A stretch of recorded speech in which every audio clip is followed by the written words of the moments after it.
All right, let's get started. Let me see who's here. Nyla? Tom? Benjamin? Gabriel? Fia? Una? Radu? Okay, Mantrik is going to be absent. Longyu? Here. Xiaoyu? And Jimeng? Okay. All right, so looking at our syllabus, we're going to have, for the next 2 weeks, we're going to kind of dive into Marxism, doing it semi-chronologically. So the reading that we did for today takes us up into the 1840s, and takes us up to the eve of the 1848 revolution. Marx and Engels write the Communist Manifesto for. We're going to concentrate on an earlier writing by Marx, the selections from the Economic and Philosophic Manuscripts of 1844, and we'll see how those follow on Heine, 1843. Salons criticism. We'll look at Herbert Marcuse's Note on Dialectic and Georg Lukács's Phenomenon of Reification, which is a kind of a summary of Marx's view of capitalism. And we're going to, in the following week after that, get into like Marxism, introduce some language that will be important for Benjamin, Adorno, Siegfried Kracauer, and others later. Read a bit of Rosa Luxemburg, a bit of Trotsky, and Wilhelm Reich, Ideologies of Material Power.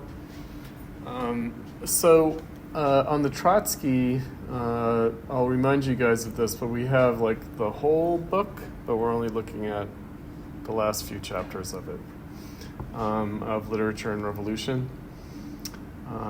But I'll remind you guys of this when we come around to it next week before we get there. It is Proletarian Culture and Proletarian Art, Communist Policy Towards Art, Revolutionary and Socialist Art. So it's just those three chapters at the end of Literature and Revolution. All right. But for next time, we'll concentrate on the 1844 manuscript selections, the Note on Dialectic by Marcuse, and Lukács's Phenomenon of Reification. In terms of presenters for next week, if I could get volunteers, it would be on the 1844 manuscripts and the Phenomenon of Reification, primarily. Those two readings. The Note on Dialectic is pretty short. And that's one. Okay, Longyu. Okay, so you guys, great, thank you. I'll set up the discussion thread, or I think the discussion threads might be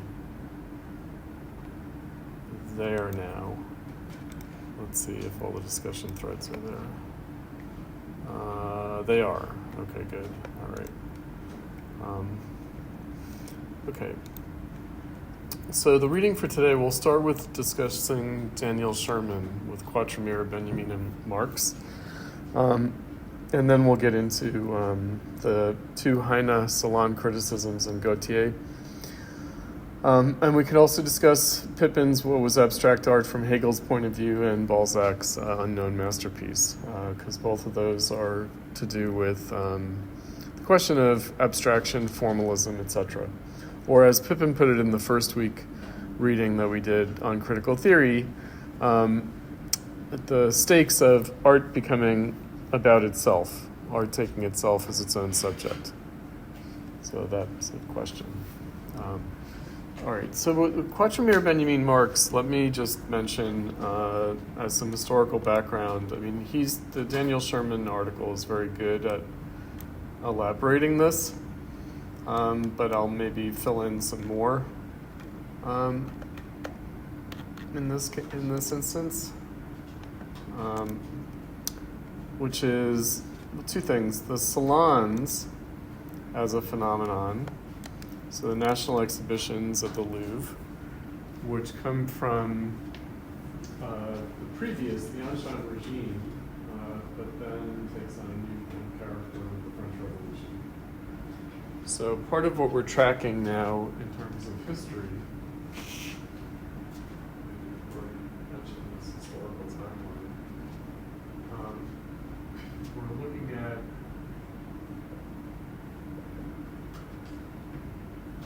two periods today.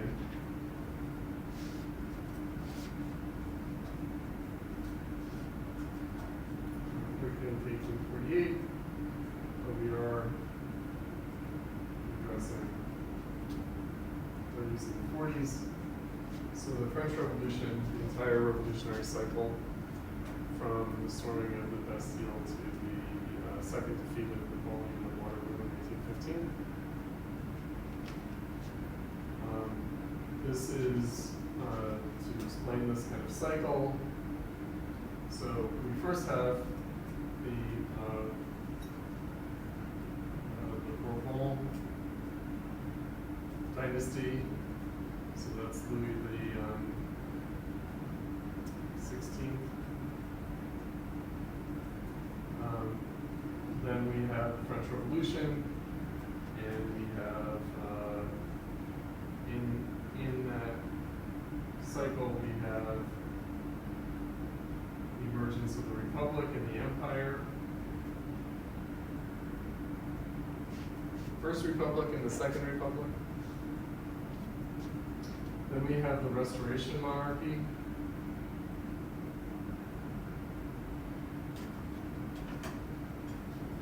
So that's also the Bourbon.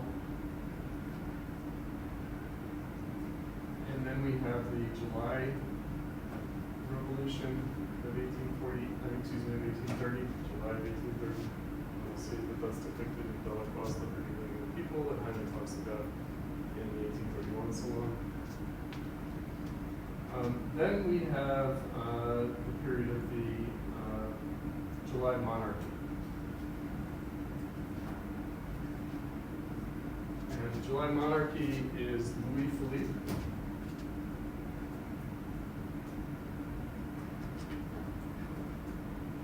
Orleans. So if you know anything about French history, Louis XIV really established the absolute monarchy in France in the late 1600s. He forced the aristocracy to come and be under his direct supervision at Versailles. He built Versailles and established it as his court, but sort of managed the aristocracy, centralized the state in that respect. So he's a Bourbon, but his younger brother, his title is the Duke of Orleans. Duke of Orleans. So it's kind of a famous figure, the Duke of Orleans, in the court of Versailles. He then has the cadet wing of the Bourbon family, and they're the Orleans. So they have their own sort of line. That's in the 1600s through the 1700s. In the course of the French Revolution, Louis XVI becomes a kind of captive of the revolution, meaning what they want to establish initially is a constitutional monarchy. They're actually, in some ways, inspired in 1689 by the centenary of the previous English Glorious Revolution of 1688 1689, which established the primacy of Parliament after a lot of strife in England in the 1600s. There was a civil war in England where they overthrew the monarchy and had a constitutional republic for a brief time under Oliver Cromwell. And then they had a restoration. Then they had another revolution in 1689 that established the constitutional monarchy under a different royal house. So the French want what the English have, a constitutional monarchy, rather than a kind of quasi-feudal, absolutist monarchy. They don't get that in the revolution because Louis XVI pretends to go along with it, but then ultimately doesn't go along with it. So he and his wife, Marie Antoinette, conspire against the revolution with her family, the Austrian monarchs, and invade France and overthrow the revolution. And so instead they're caught and executed. So they get the Republic. When Louis XVI and Marie Antoinette are tried and executed, the descendant of the Duke of Orleans, the Orleans heir, is the one member of the royal family who signs off on it. He's like, yeah, they betrayed the revolution. They have to pay. So Louis Philippe is chosen as the monarch in the 1830 revolution. He's known as the bourgeois king, the citizen king. Restoration monarchy is an absolute monarchy, again, after the revolution. But the July monarchy is a constitutional monarchy. And so, again, Louis Philippe Orleans, citizen king, bourgeois king, regicide king, because he's descended from the line that approved of the regicide. So it's like, we will have a king, but only in representing our right to execute the king.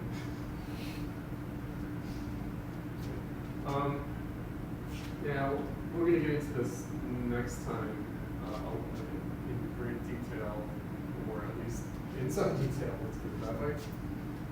But the way Marxism defines capitalism is with respect to this cycle that's parallel to all this, namely the Industrial Revolution.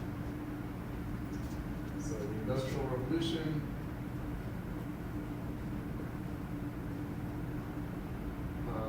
or what Marx called capitalism,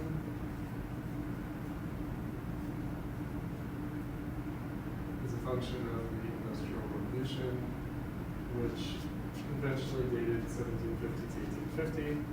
The first phase being in the UK. So the Industrial Revolution starts out in the UK, and then after the French Revolution, it expands, and also after the Napoleonic Wars, the Industrial Revolution expands into France and the Benelux countries of Western Europe. So France joins that first Industrial Revolution,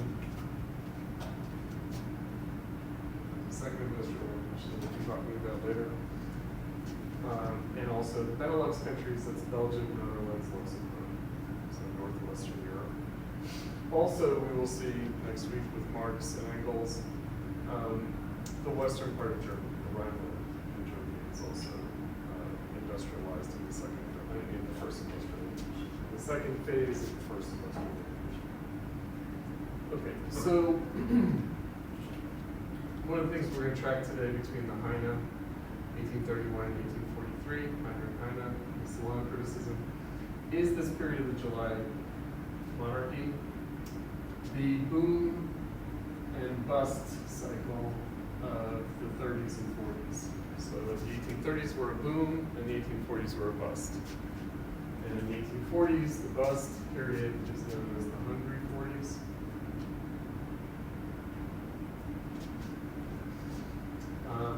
It's a worldwide Great Depression coming in the wake of the Industrial Revolution.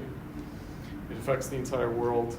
In the United States, it registers as the 49ers, the California Gold Rush, because a lot of people fled the East Coast and tried to find gold in California. Most of them died on the way. So why did they do that? Why did they put themselves through that? Out of complete desperation. Also, the Irish diaspora. Why since the 19th century, there have been more Irish outside of Ireland than in Ireland. Because the potato famine wasn't just a potato famine. It wasn't just blight that affected a crop that was genetically not diverse. That's this one story. No, the real story is this Hungry 40s.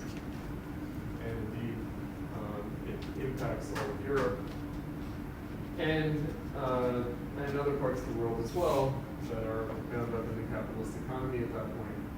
And it leads then into the revolutions of 1842. but we'll get there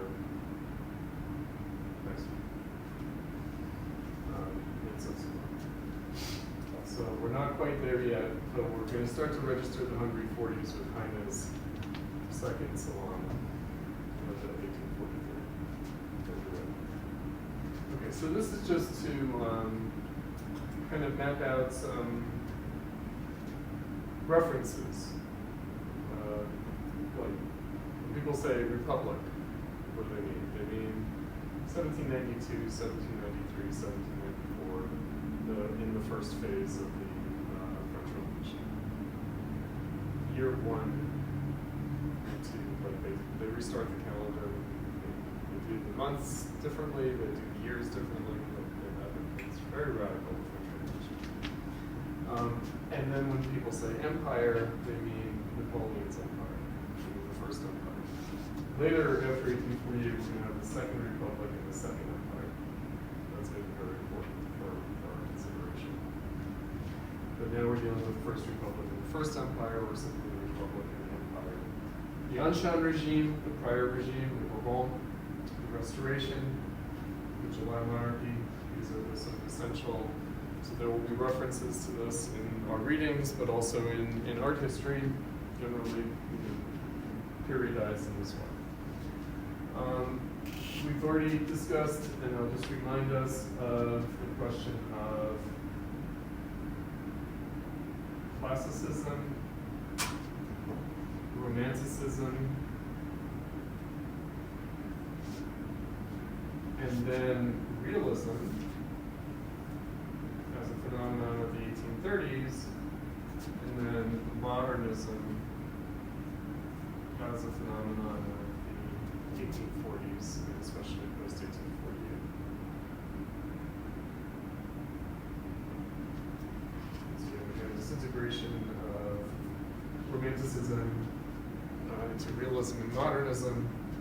Romanticism is itself a crisis of Classicism, and that crisis of Classicism comes with the French Revolution in particular.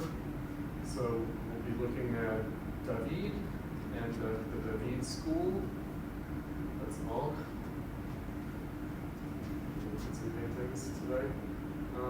So David is like an important classicist painter who also bridges the transition to Romanticism, and he's like the painter of the Revolution.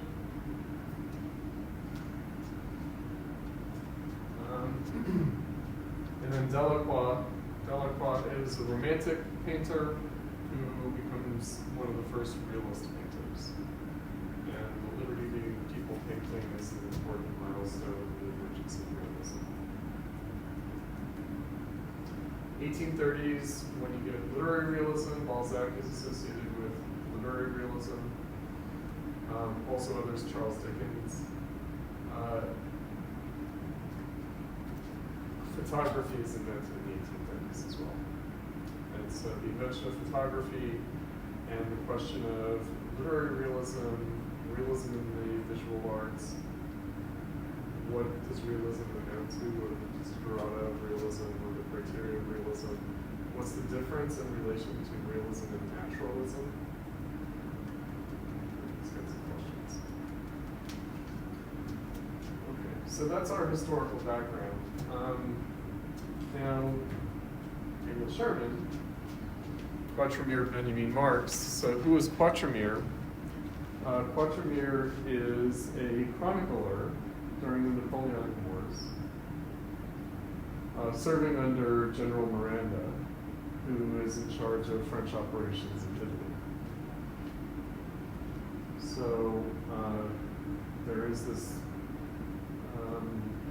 correspondence, there is this chronicling of one of the things that goes on is the looting.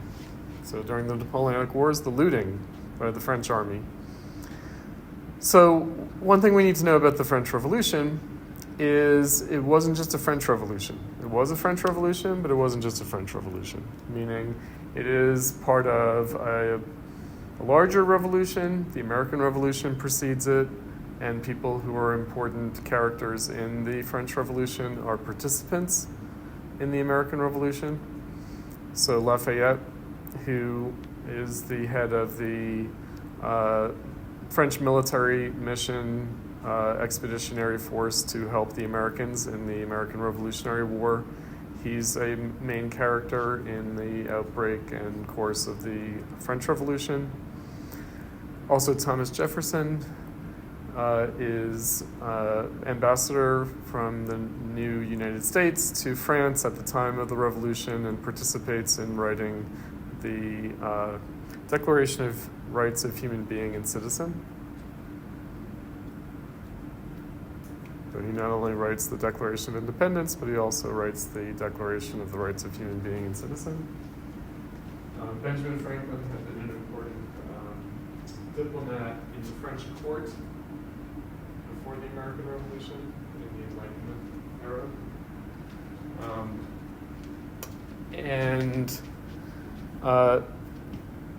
The Napoleonic Wars can be understood as the French conquest of Europe, turned back by the Russians, and eventually defeated by the uprising of the peoples of Europe against Napoleonic rule, especially the Austrians and the Germans.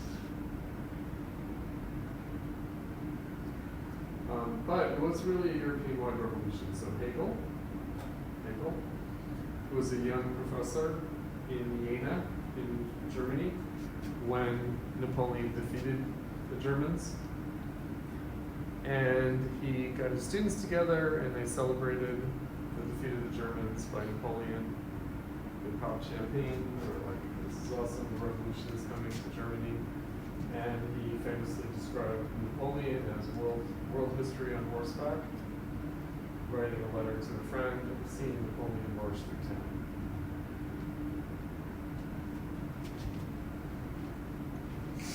So there was a great deal of enthusiasm for the French Revolution and for Napoleon and his conquests in particular. So it's not just kind of a French nationalist thing.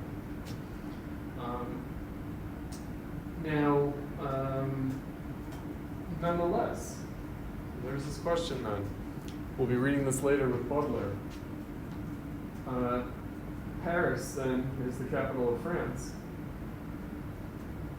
We'll see that it will also be described as the capital of the universe. Not just the capital of the world, but the capital of the universe.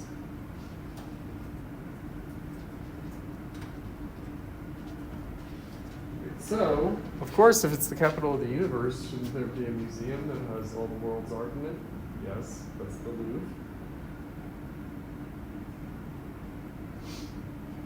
So it does raise this question, though, about art and about the status of art. The status of art, the condition of art, the category of art. Right? What counts as art? When we go across the street to the Art Institute Museum, there's all sorts of stuff there. Is it art? What is it? We have all sorts of strange artifacts. We have suits of armor from medieval Europe, from Asia, right? But they're displayed as aesthetic objects, right? But are they aesthetic objects? Are they military equipment? What are we talking about? What's art? What is this art? Right? Is art simply art by virtue of being put in a museum? So there's something about the category of art, museum, and the modern world, modern situation. Of capitalism, certainly, but also of the bourgeois era, period after the Renaissance. Major transformation in world history, the emergence of bourgeois society, which we're going to get into in the coming weeks, but I'll just mention now, bourgeois means urban, so it's urban society. It's just a French word for urban society. The burghers, know that expression? So that's the German word and the English word, or burgesses in English, but the same word in French, bourgeois. So it doesn't mean bougie, it doesn't mean rich people. It doesn't mean capitalist class either. It's not. It's not equivalent to that. So what it is equivalent to is the new third estate. So in the French Revolution, You guys know about the convening of the three estates? The Estates General, so there's a financial crisis in France. Part of the problem is that they bankrupted themselves supporting the Americans in the American Revolution.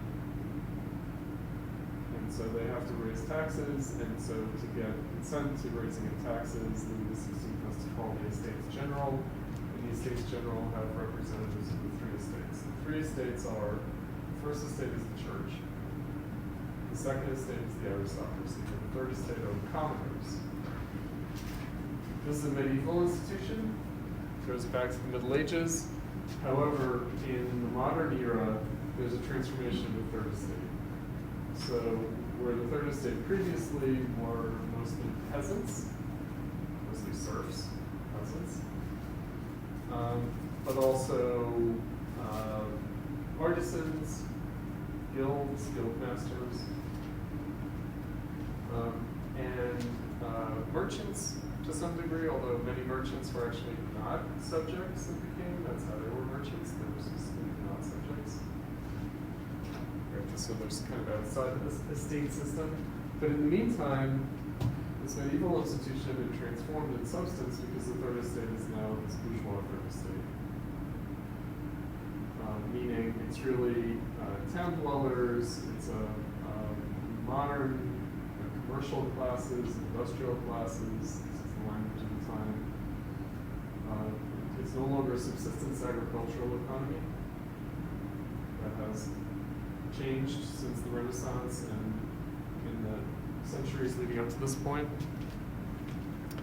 And the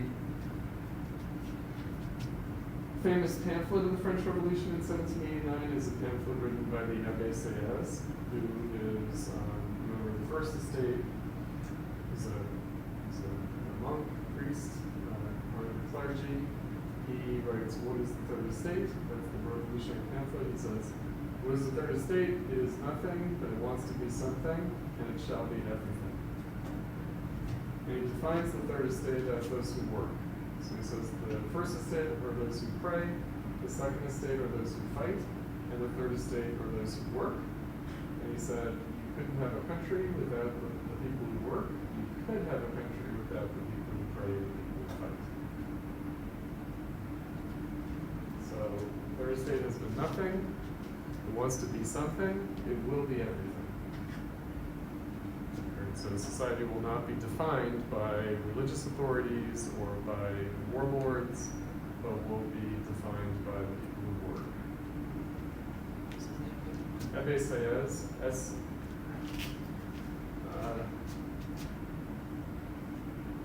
S-E-Y-E-S. Abbé Sieyès. Abbé. That's his title. His name is Joseph Sieyès. He's an important character because he wrote this pamphlet. He also co-wrote with Thomas Jefferson the Declaration of Rights of Human Being and Citizen. It's Jefferson, Lafayette, and Sieyès who write that. And then the Jacobins have their terror moment, and then they fall, they can consume themselves, and then they're replaced by what's known as the Directory. So there's kind of culmination of the radicalism of the First Republic, and then it falls into the Directory, which is a continuation of the First Republic, and then Sieyès drafts a new proposal for how things should be run. It's called the Consulate, and it's triumvirs. It's the three consuls, first, second, and third consul. He chooses Napoleon as the first consul, and then Napoleon ultimately monopolizes power, and then he declares himself emperor. So who is Napoleon? Napoleon was a Jacobin general in the Revolutionary Wars, before the Napoleonic Wars. He was a Revolutionary general Jacobin. He was from Corsica. So not quite French. Yeah, he was chosen by Sieyès to be the savior of the Republic. So Sieyès is kind of a through-line figure. And I think he lived up throughout the Restoration. He lived a good long while. I think he lived up into the July monarchy too, Sieyès. And he he's part of orchestrating that as well, the results of the 1830 revolution. So anyway, point being, these new national institutions that are coming up through the late absolutist era, and then really given a different kind of basis in legitimacy through the revolution, then become bound up with capitalism. So the Louvre as a national museum, the Salons, which are nationally hosted, official government-hosted art exhibitions, national art exhibition, the jury for which is chosen by the government, who gets to choose which artists are represented in the salon, the jury who are appointed by the government. On the basis of expertise, so there's a kind of an art bureaucracy, we could even say, that comes into being. And again, this happens under absolutism. And I mention this because absolutism, the absolute monarchy, like Louis XIV, and then Louis XVI later, that's overthrown, is actually a different monarchy than the older, more feudal monarchy. So the absolute monarchy has a complicated history. It's associated with the beginnings of which are like Henry VIII in England, but also Elizabeth I in England is like a good example of absolute monarchy. So absolute monarchy means that the king is above the church and above the aristocracy. And that creates a little bit of tension because, of course, the church is the dominant European institution. In other words, the church chooses the monarchs. Right, so do you know the famous painting of Napoleon being crowned emperor? So he's not being crowned by the Pope, he's crowning himself. He's declaring himself emperor, it's not the church. That's crowning. Of course, emperor is this kind of funny category because it actually goes back to the Roman Empire and it goes back to the Holy Roman Empire, which is neither holy nor Roman nor an empire. That's the expression, the Holy Roman Empire, because it's German. It's basically the inheritor empire to the Roman Empire, but it's Charles the Great, it's Carolingian Empire, it's German. And then in the later period, it's Austria. And then, of course, part of Napoleon's point is like, no, this is the empire, not that. And so as the inheritor of European, the paramount political power in European civilization, that's part of the significance of Napoleon. It also goes back to ancient Rome, which is the Roman Republic. They had an emergency measure. They could elect a dictator, and that was Julius Caesar. And then after Julius Caesar, you had emperors.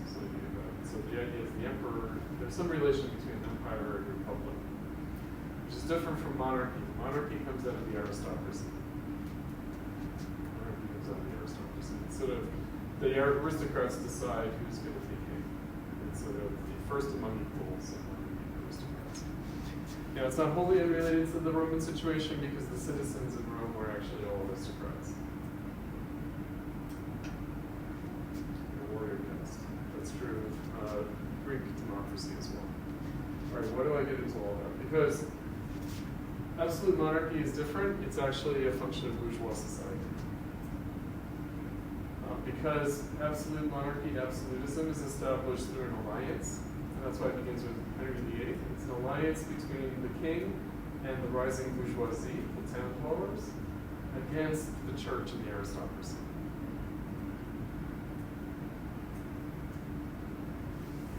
That's why the Protestant Reformation was part of the bourgeois revolution. It's when basically the bourgeoisie tries to take the authority for Christianity away from the church. So the Protestant Reformation is a very important function of the rise of bourgeois society, and it causes a lot of political turmoil in Europe including around these monarchies. Right? So there is a question of like the French Protestants, the Huguenots, what do you do with them? Do you make an alliance with them? Or do you make an alliance with the church, but by subordinating the church, and then you have to expel the Huguenots, which is what they did. They expelled the French Protestants. It had other, I mentioned Henry VIII separating from Rome and establishing an Anglican church, so kind of non-radical Protestantism that was under the control of the monarch, and that's still true today. The Church of England is the official, and it's under the monarch. So the absolute monarchy in establishing the Salons and the Louvre, this is really a function of bourgeois society, and then we'll see a function of capitalism. It becomes bound up with the function of capitalism. So Quatremere, sorry for all this preamble stuff, but I want to kind of plug in how his discussion fits into the discussion of the other readings that we did for this week. Part of the discontents with the Restoration monarchy and then motivating the July Revolution is the idea that the Restoration monarchy is not responsible government, it's plutocratic, right? It's corrupt, the rich people are ruling, and so that problem recurs in the 1848 revolution, but it seems to be solved in the 1830 revolution. So people rise up against the plutocracy, who are seen as sort of corruptly colluding with the Restoration monarchy, which doesn't really have a great deal of legitimacy, considering it's coming after the revolution. And the jury system for the salons, for the National Exhibition, are tainted with this kind of, the jury plays favorites.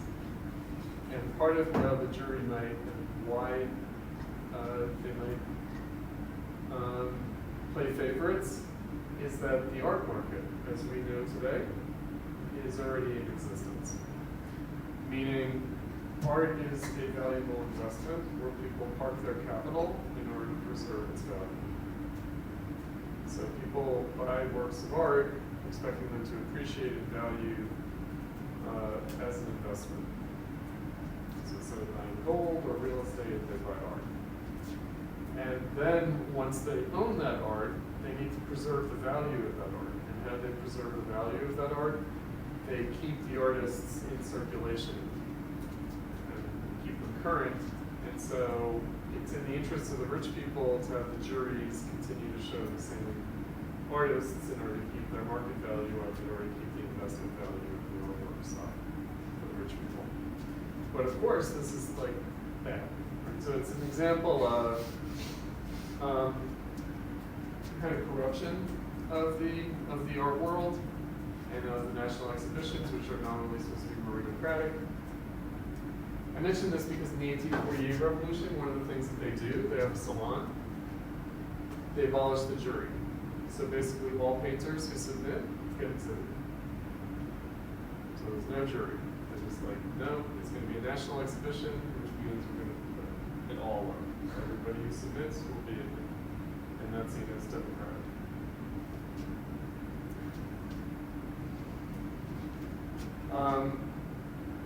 At the same time, Romanticism, I mentioned this kind of crisis of Romanticism that leads into Realism and Modernism. Romanticism becomes the official style. It becomes the academic style. It becomes official style. And so it's academic art. Academic art is sort of institutionalized, academicized. Romanticism, it's the approved style by the critics, by the art dealers, by the museum curators, by the jury in the salon exhibitions. Right? And the David school has a particular kind of place in this kind of official romantic academic style. So there is a feeling by the 1830s that something's gone wrong. Art seems to be kind of routinized, academicized, and it seems like this might be a function of some kind of corruption of the art world.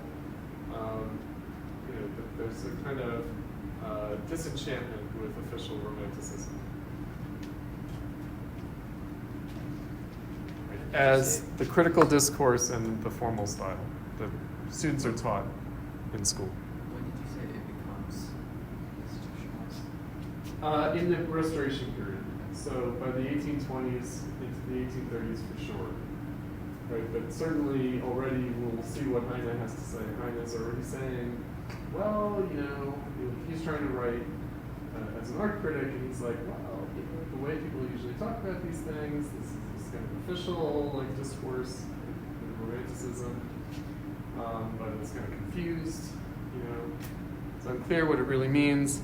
Heine, by the way, is like an actual romantic. So he is a poet, he's an artist, as well as being a critic. And Romanticism has a particular kind of character in France. It has also a particular character in Germany. And so Heine is a German romantic who, because he's a political radical, which just meant like a liberal and a Democrat, he's part of Bohemia. Part of what we'll talk about today, but we'll talk about it also next week and the following week. Bohemia, meaning the people from literally Bohemia, which is a province, a German province in Central Europe, who have to flee the Restoration. So Bohemia is Paris, London, New York. It's where you get emigres, you get refugees, basically, from the Restoration. You get people who are politically more left-wing, who can no longer live in their home country because of the Restoration after the Revolution. And so they go to places like Paris and London, Brussels, Amsterdam, New York. Marx and Engels were Bohemians. Heine is a Bohemian. They can't live in their home country because it's too politically repressive. Right, so where they live in the modern city.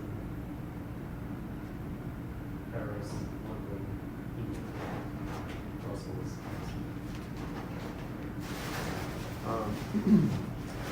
So he's a romantic.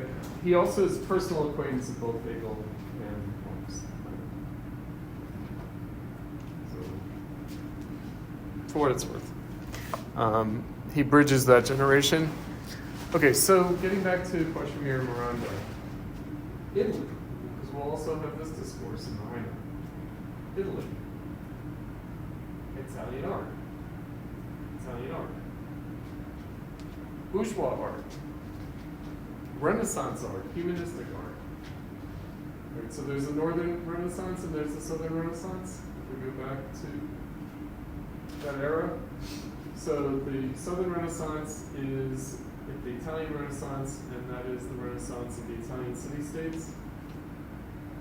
The Northern Renaissance are also it's the art of the city-states of the Hanseatic League. So these are the new bourgeois cities emerging in the northern geographical region of the historically popular Renaissance. So the Old Masters, who are the Old Masters? The Old Masters are these Renaissance artists, also some Spanish, some bourgeois Spanish artists, but Rembrandt, Velasquez, of course. There's the Italian Renaissance. So Italy has a particular place in terms of the history of art and in terms of classicism. Now, if you know your Italian Renaissance art, it's fused with a great deal of still traditional subjects, right? So it's still Christian subject matter, for example, but in a new kind of style, and in a more humanistic style. Right, so there's the question of religion. So the difference between medieval art and Renaissance art, it's both Christian, but medieval art is like really religious art, whereas Renaissance art is more humanistic. And so it's part of the humanization of Christianity. It's bound up with this bourgeois transformation, including Protestantism, which also takes the faith out of the church and puts it in the people as more humanistic ethos to it. Right, so it's understood that Italy is a certain home to art, and so this is why, especially considering that the French Revolution and the Revolutionary Wars and the Napoleonic Wars are about this battle. It's a battle of bourgeois society against the church and against the old aristocracy. They want to take the art out of the hands of the church and the aristocrats and put the art in the hands of the people. But what does that mean? It means taking it literally out of churches and putting it in a museum. And what happens when you do that? All right, so Quatremere, his discourse about this is, really the question of what makes the work of art the work of art. And when a work of art is a religious work of art, if you take it out of the church, does it cease to be itself? And is art simply art by virtue of being put in the museum or in the gallery? Right? What if that wasn't its original place? Right, so this question of, does art cease to be art when you take it out of its original place, or does it become art? So it goes from being a religious artifact to becoming a work of art. Or maybe it loses its life as a work of art when you put it in the museum. So it's this paradox, or really this contradiction around the very category of art. And it's bound up with other things, meaning why are they looting the art? On the one hand, they're trying to rescue it as a humanistic historical tradition from the powers of the old ruling castes. On the other hand, of course, art's becoming a commodity. In other words, art is losing its traditional place of patronage by the church and the aristocracy, and it's becoming instead a marketable commodity. Like there are bourgeois patrons of art. So when we think about the Renaissance, the Northern and Southern Renaissance, we are thinking about how the burghers, the bourgeoisie, become patrons of art, competing with the church and the aristocracy as patrons of art. Right, so art patronized by the people versus art patronized by the state, because the state is the church and the aristocracy. But when art becomes patronized by the people, then it becomes a commodity. And then there's a question of, is it art because it's a commodity, or is it art despite being a commodity? In other words, another paradox about the status of art. Because when art is in the aristocratic court, or when art is in the church, it's not really art. It's serving a ritual function. So this is part of the language of Benjamin that we'll encounter later when we do the work of art in the age of mechanical reproduction, invoked by Daniel Sherman here. It loses its ritual function, or its cult value, and it takes on instead an exhibition value. Right, so the first instance of this, of art losing its cult value and attaining an exhibition value, is when it's taken out of a ritual space of either the aristocracy and its rituals, of the warrior caste, and their kind of dynastic histories of battle and with prestige, and pomp and circumstance, or including the monarchs as part of the aristocracy, or the cult value of its religious ritual value, where art in the church is literally a form of prayer. So making the art, producing the art, and consuming the art is literally prayer. It's literally a function of communion with God. It's not like a work of art to be exhibited, to be appreciated in purely aesthetic terms. It's not that. It's not that for the aristocrats, it's not that for the church. So art becoming itself, becoming capital A art, has something to do with departing from the cult value of the aristocrats and the church. Now, what I'll say about this, and here's a kind of very bourgeois desiderata. Art should be more, so ought to be. Maybe it isn't, but it ought to be more than entertainment or propaganda. Art is entertainment, art is propaganda, it should be more than that. So where do those categories come from? I don't know if you've ever heard that expression, art should be more than entertainment and propaganda. This is like old style discourse. Entertainment means literally the divertissement of the court. The entertainment of the aristocracy. Propaganda, what does that mean? The church propaganda. Right? So religious art is church propaganda. Of course, aristocratic art is political propaganda of the aristocracy as well. And then there's another category. So there's court art and religious art, which in the civilized era is controlled by official religion, the church, and authorities. There's also folk art. And folk art is, of course, the entertainment and propaganda of the people. So in none of those cases is art. Is art like a formal aesthetic thing that distinguishes itself from everything else through its formal aesthetic character. So the emergence of art as art is when it frees itself from its cult function, including not just the cults of the ruling castes, but also of the people, the commoners, where it serves as the entertainment and propaganda of their way of life as opposed to the aristocratic way of life or the official religious ceremonies. So the liberation of art as art freeing itself to be itself, or the Gautier today, art represents it, is inseparable from its commodification. Because the rise of bourgeois society means that everything becomes a kind of commodity in a way that nothing was a commodity previously. Nothing was a commodity previously. Meaning the subsistence agricultural production of the peasantry was not a commodity. Even the guildcraft artisanship was not a commodity. It was produced out of customary relations to others.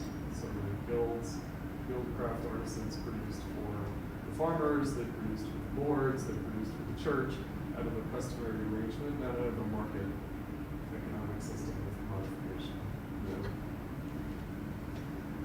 Artists become free to make works of art that are not in that customary relationship only by virtue of making art for the market, for the public, for the commodity. And then that affects, art as a commodity, affects its other statuses. So art as a commodity versus art that has state patronage. State patronage is still in terms of its commodity status.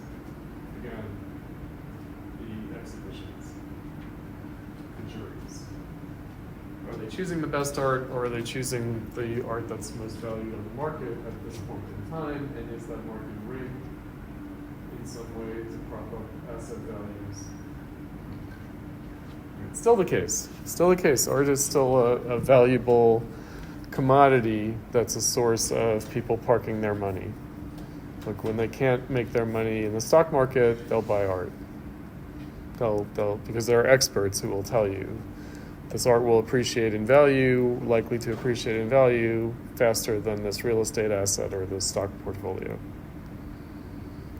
So that has nothing to do with the value of the art. And yet, art's aesthetic value is inseparable from it being dislocated from other traditional practices and becoming a commodity. So that's the paradox. So with respect to Quatremere, what he says about taking the art out of Italy, he says, well, we're faced with this kind of strange choice. The choice is, do we leave the art where it is? And if we do, or if we're not going to take it back and put it in the museum, if we leave it where it is, then in a funny way, Italy itself will become one giant museum. Meaning instead of people going to the museum to see the Italian art, they'll go to Italy as tourists to see right? So something has happened about the way people look at art, its status, its function, its role, regardless of these kinds of more concrete decisions about leaving it in the church, in the village in Italy, or in the city in Italy, or taking it back and putting it in Paris or in the National Museum. So artists will go to study the art and to learn how to be artists. They'll either go to the Louvre or they will take a trip to Italy. But in either case, right, so either it will be the literal museum or it will be the virtual museum. Or Italy itself will become one giant museum. It will become one giant kind of museumified cultural entity. And there are places like that. Greece and Italy remain that. They remain giant museums that just sort of embody in situ installations of classical things that people go and get inspiration from and absorb the aesthetic experience of. Right, so the very category of art is inseparably bound up with bourgeois society and capitalism, and also with revolutionary political transformations.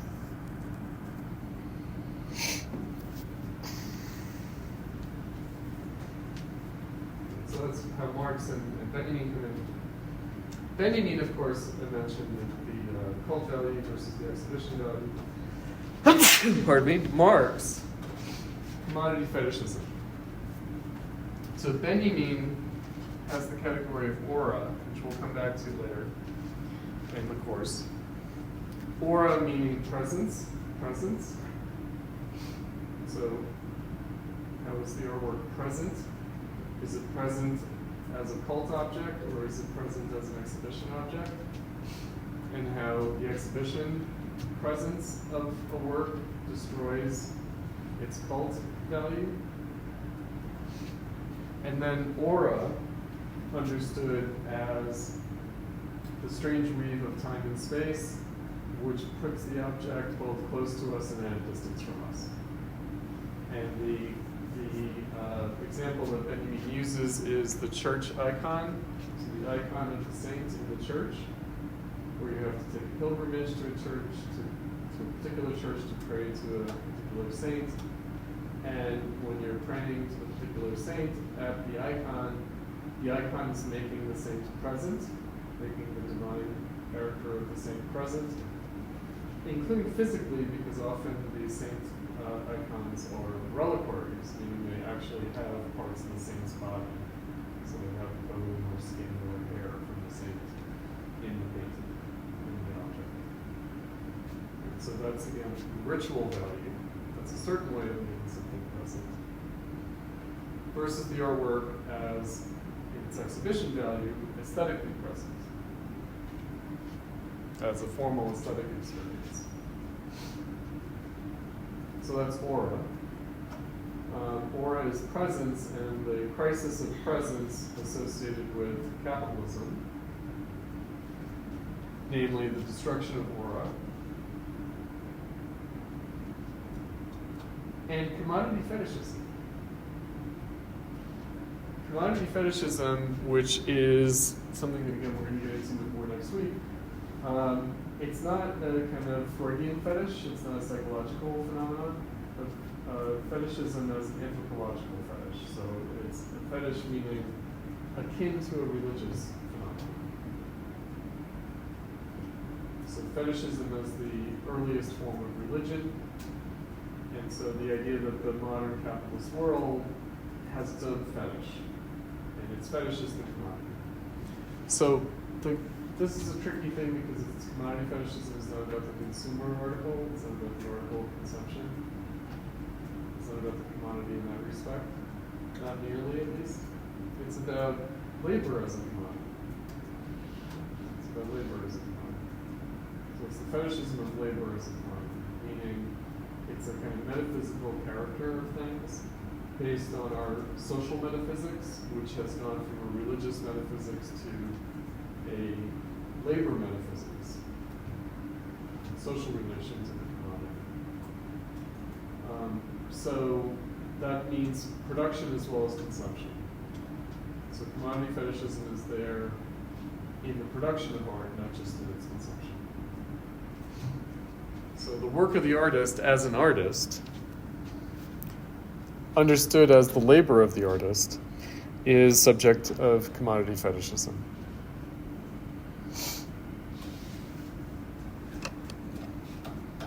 We're going to read the Valéry Proust Museum by Adorno later in the semester. So that's Paul Valéry. We'll see that he provides a epigraph for Benjamin's work of art in the Age of Mechanical Reproduction. And Marcel Proust, the author of In Search of Lost Time or Remembrance of Things Past, they both wrote about the museum. And Adorno takes up their writings on the museum because they were both literary writers but also art critics. And the question reposes itself in the late 19th and early 20th century that posed itself to Quatremere, which is that the museum is the place where art seems to live, but it also seems to be where the art dies. And in a very specific sense, the commodity character of art, the paradox of art having a life by virtue of being a commodity, but also having this afterlife, having this second life. So art in the museum is art that's been taken out of circulation. It's art that's off the market. It's donated as legacies by collectors who bought it as a commodity and are taking it off the market, saying it should go to the museum. And so the question is, when it ceases to be a commodity, is that the end of its life, or is that actually the beginning of its life, because it's no longer a commodity? And it also goes from a function of private consumption to public exhibition, public consumption.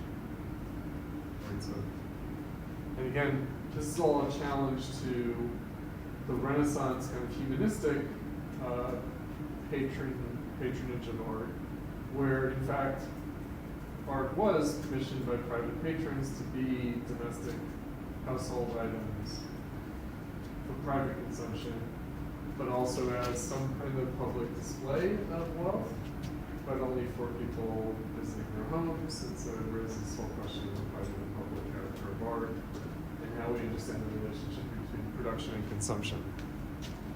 Is production private and exhibition or consumption public, or is consumption private and production public?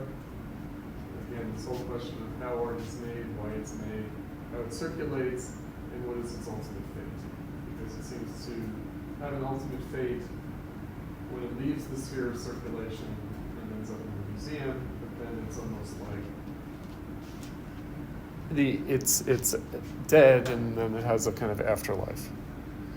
So when we go to the museum and see the art on the wall, we're seeing it long after it was originally publicly exhibited, long after its production was commissioned in some way or paid for in some way, long after its historical moment of original production and consumption. And yet, it seems to free itself from that context in its afterlife in the museum. Right, so maybe we can't appreciate it anymore the way it could have been originally appreciated, or maybe we can appreciate it for the first time now, once it's freed of its commodity character. And yet it still has a commodity character. Sometimes museums do sell things in their collection.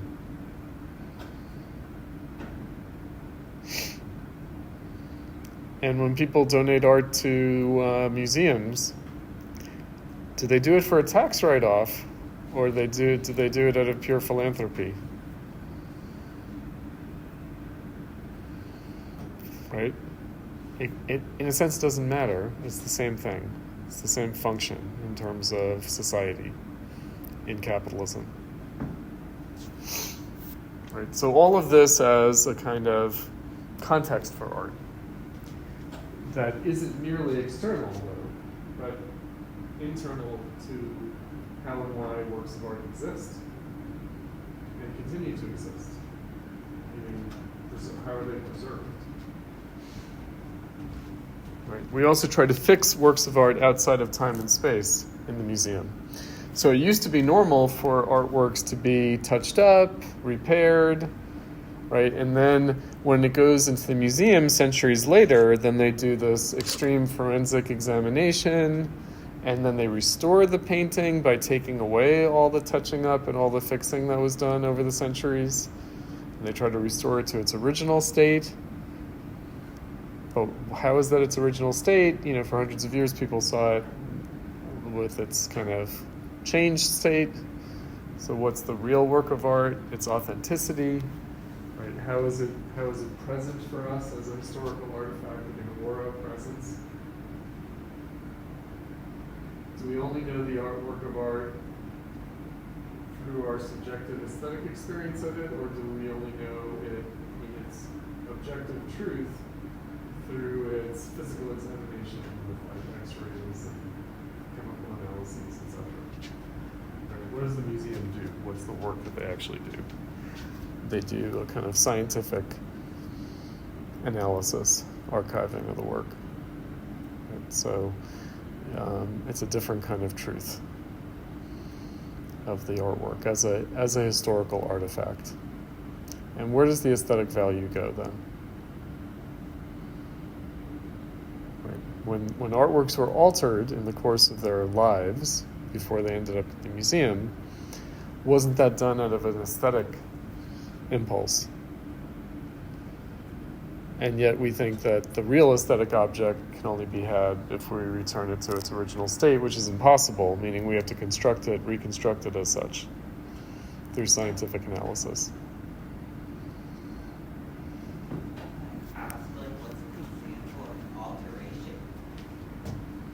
There are so many examples. What's a really famous example? I want to say the Mona Lisa, but I'm not sure about the history of it. But there are, I don't know if any of you have any example off the top of your head of paintings that were altered and then they're restored. No? You've never heard of this before? No, like painting on top of the paint. Yeah. Well, certainly the fig leaves, that's true. That's like an obvious one, yeah. And so sculptures have that. Yeah, sculptures definitely have like alterations. But painting is actually usually like, it's more common because, paint flakes off. We're going to talk about this with Delacroix. Because Delacroix is a bad mixer of paint. He's a bad chemist. Because if you're an oil painter, you have to be a good chemist. You do. You have to know how to mix paint. And he did not. And so his paintings are kind of technically flawed in that they kind of start to crack right away, which is bad. Like, it's supposed to take centuries for them to crack, but no, they crack like instantly, right? And yet he's a brilliant artist, but maybe he's not a great craftsman. So what's the difference between an artist and a craftsman? And when people touched up historical paintings, were those people who did that, were they artists or were they craftsmen? Like, were they artists adding their contribution to the work as artists, or were they merely craftsmen in a technical sense? Right? That would be another distinction. But now I feel like I've fallen down on the job.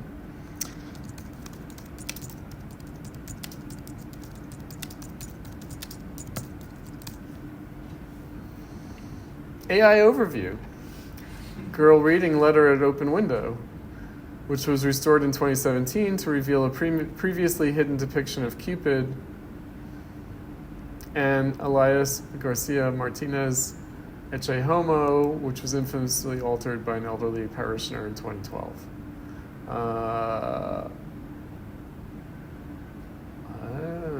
Liberally leading the people too, huh? Okay, let's see the Vermeer. I think the Vermeer will do that one.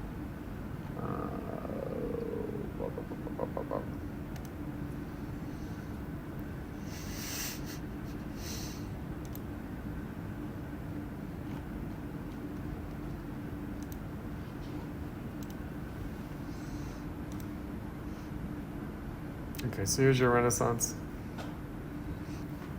So let's see what the story about it's alteration, restoration.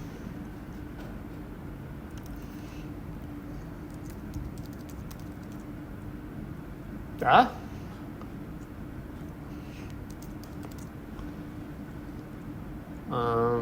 Tests revealed that the painting had been altered after the painter's death, but is it going to tell us? Oh, because this was missing, I guess? So Cupid was not on the wall, and now it is. So this is the original, this is the restored original. Okay, so that's a good one. So that means that, yes, here we go. So for a long time, people thought it was this, but actually it was this.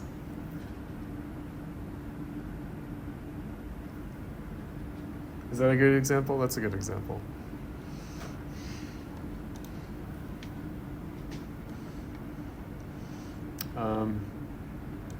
Okay.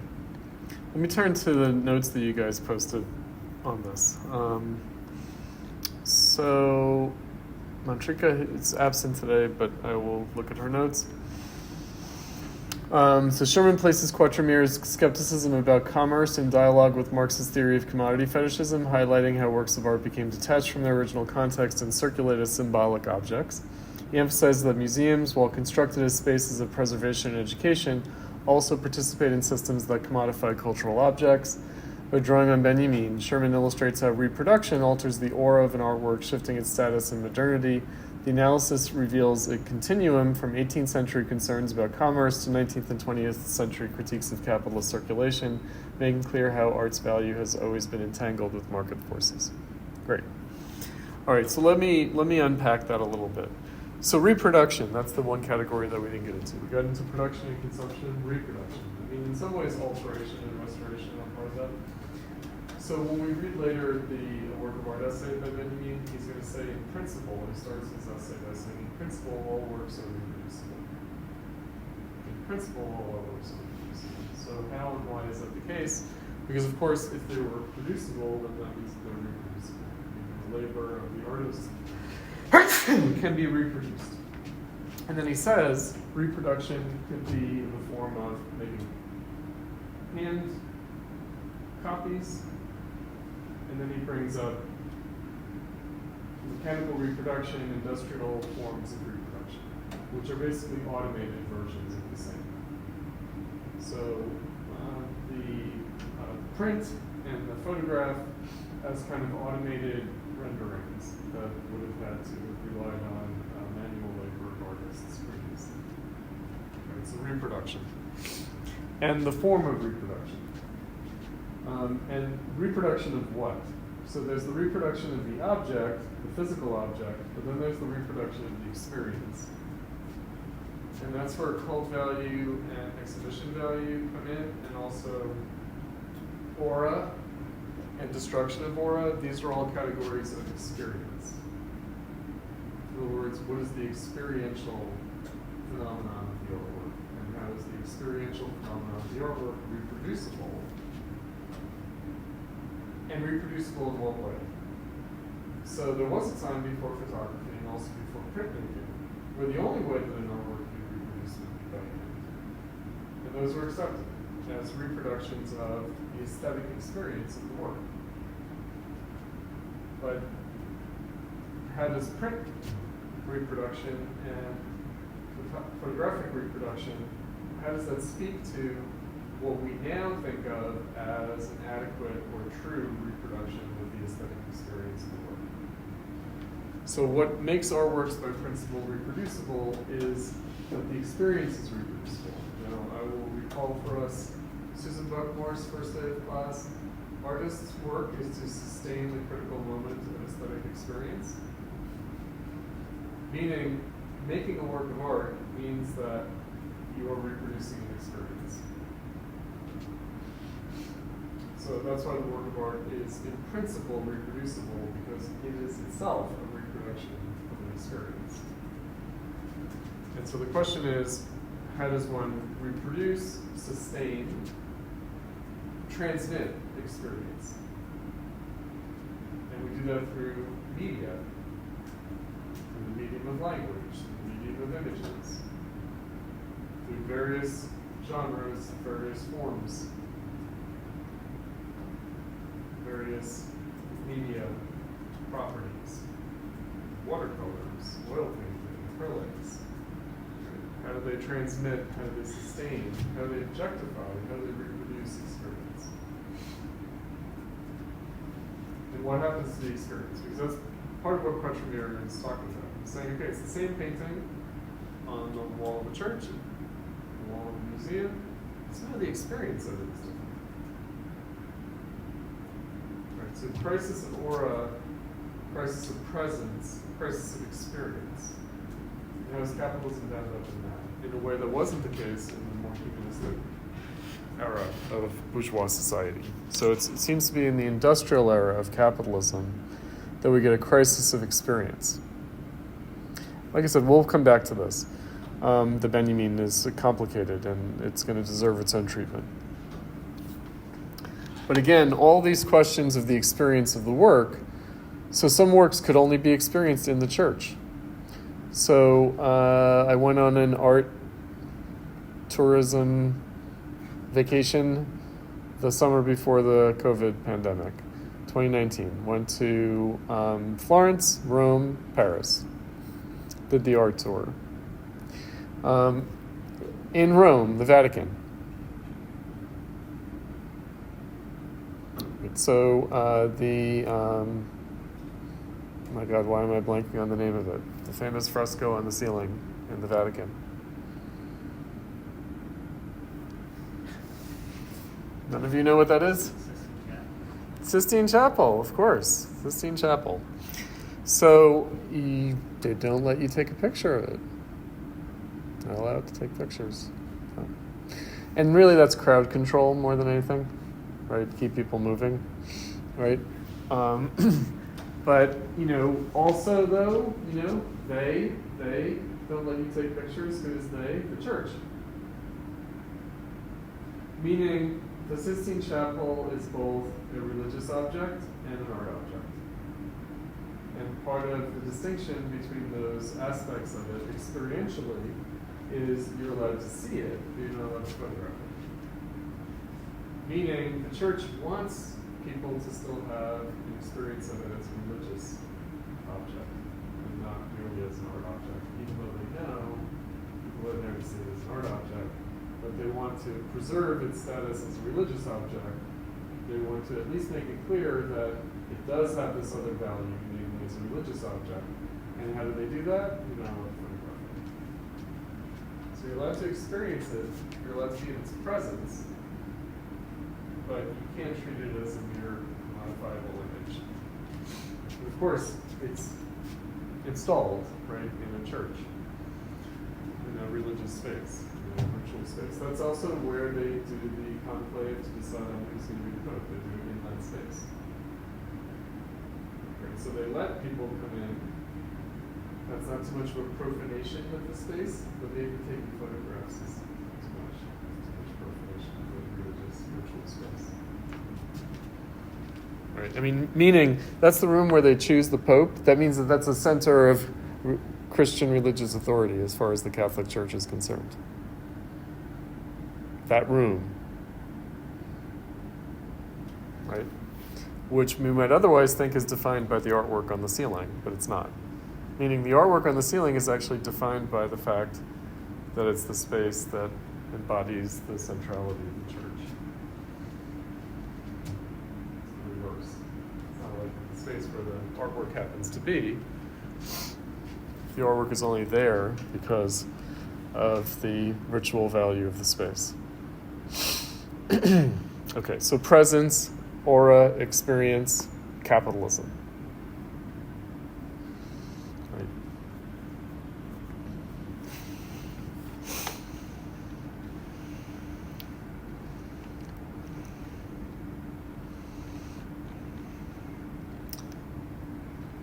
Tom, what did you say about Quatremere, Benjamin Marx?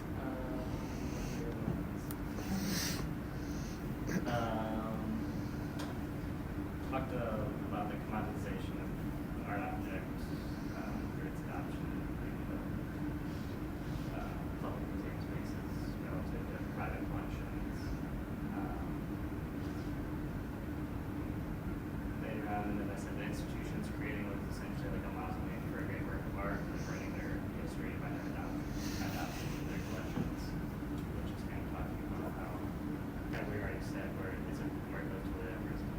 Where it goes today. Mm-hmm.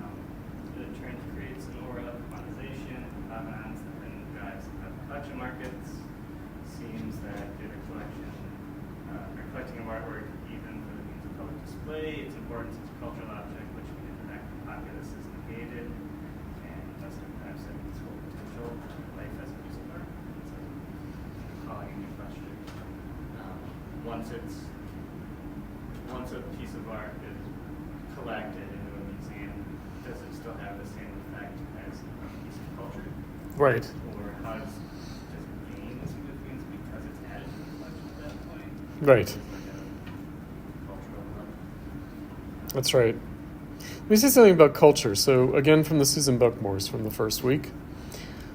She set up a contrast, an antagonism between the categories of culture and art. And so does Benjamin, which is cult value versus exhibition value. Meaning culture is cult. Right? That's the first form of culture, religion. That's the first origin of art. And yet art has transcended culture, it's transcended religion, and become itself. Become itself through modification, but then it threatens to become reculturalized. And then what is the cultural ritual? It's the cultural ritual of art itself. So where art used to be part of the cultural ritual of either the church, the aristocracy, or the common folk culture, now art, even though it liberated itself from culture, from cult value, it's going to return to a cult value, but now it's the cult of art itself. The culture of art itself, which is a kind of paradox. Meaning it's not meant to be merely cultural. Again, sustaining the critical moment of aesthetic experience. So sustaining the moment of aesthetic experience, that's culture.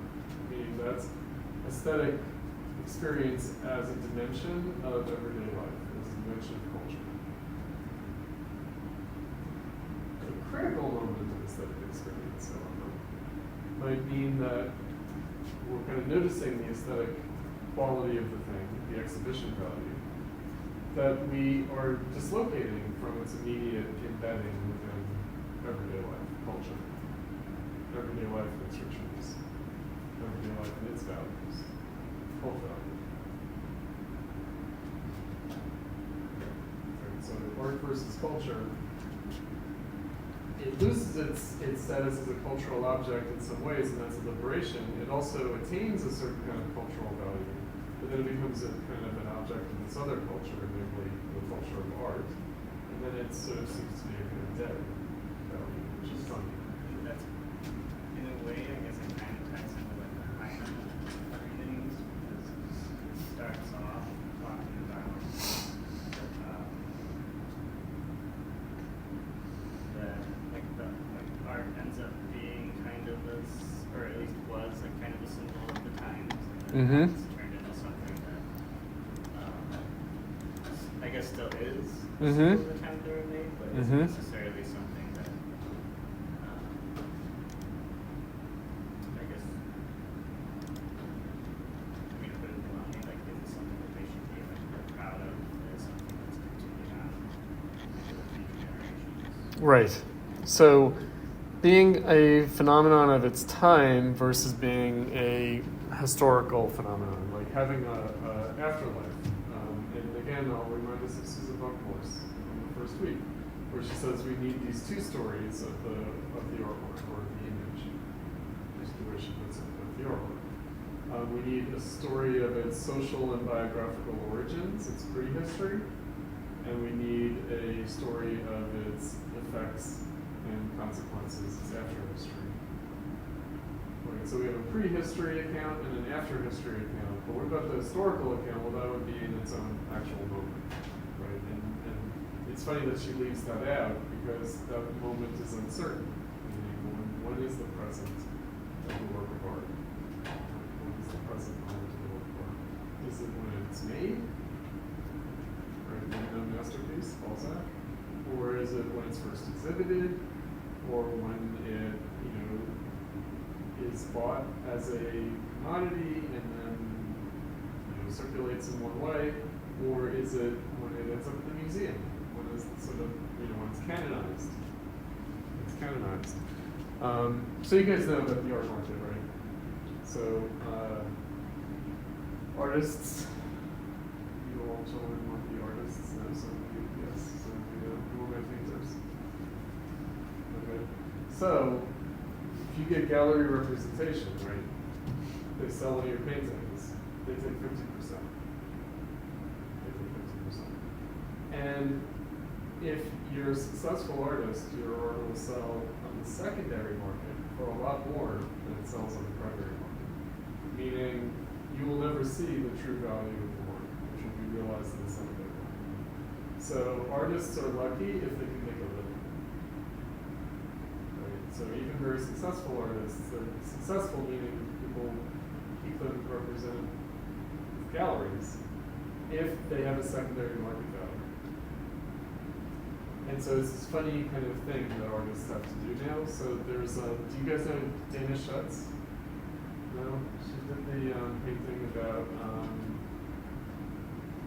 Emmett Till, right? There's a controversial Emmett Till painting.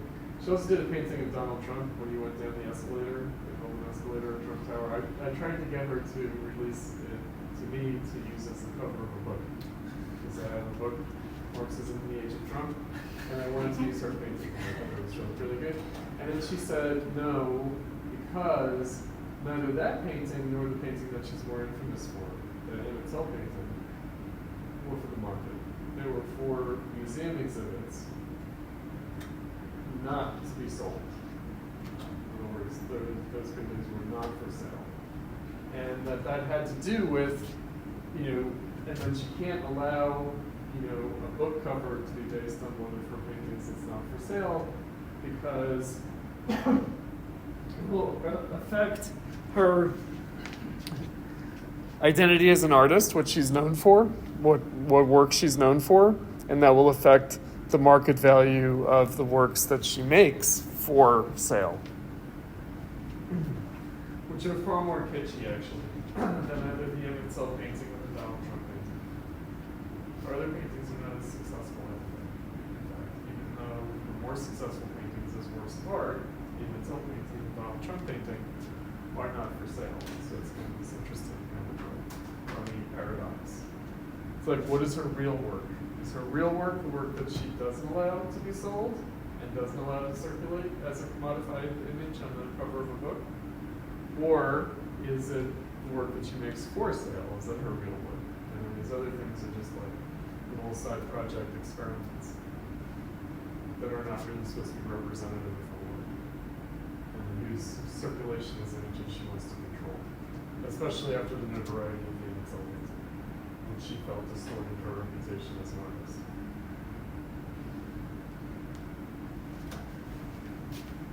All right, so these are the things that artists have to think about today, like practicing artists, you guys.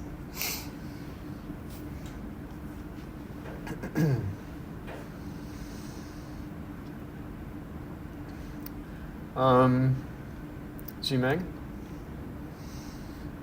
have anything that you want to raise from the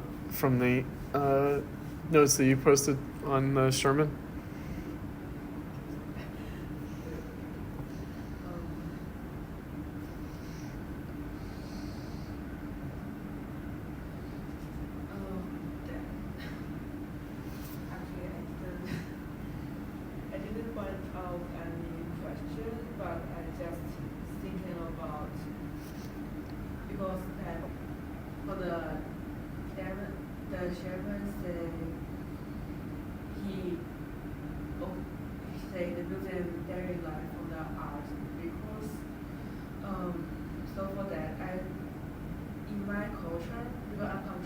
That I'm very agreed with that, because in my country, sometimes the person say that if you want the artwork will be have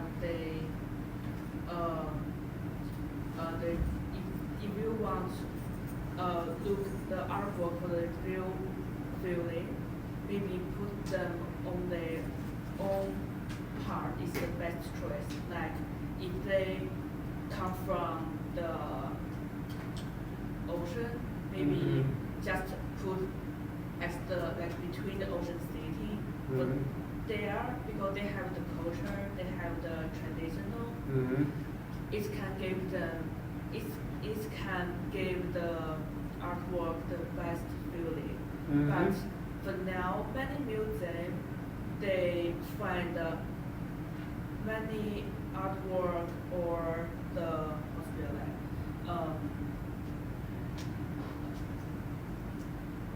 many artwork or the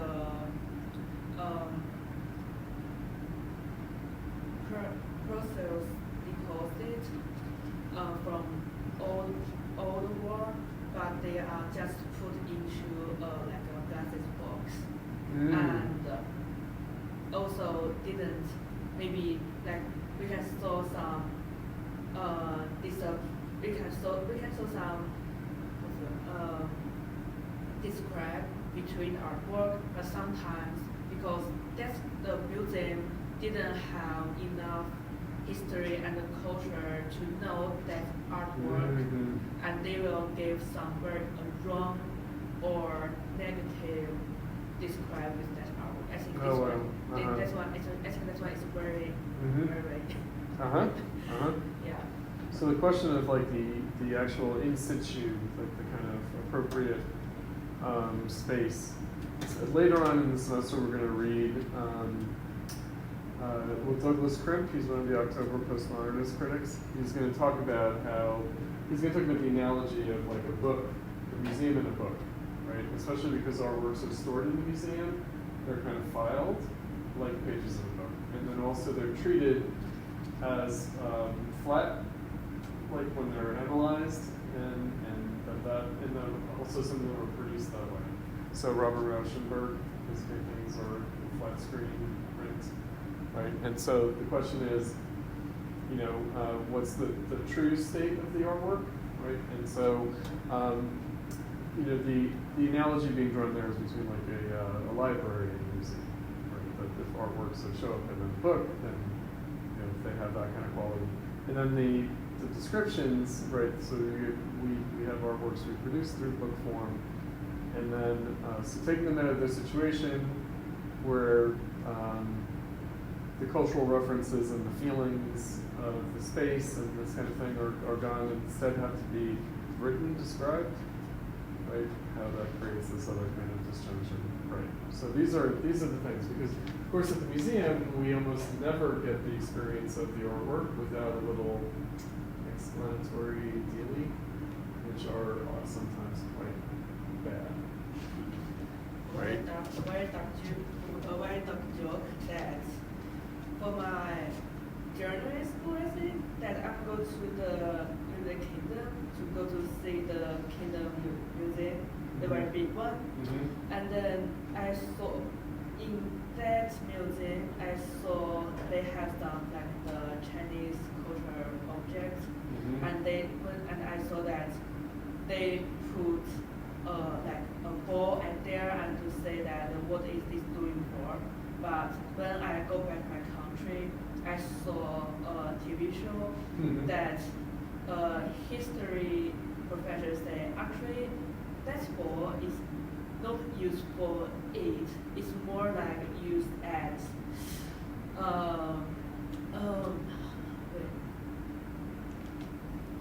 it's more used for the creative. For what?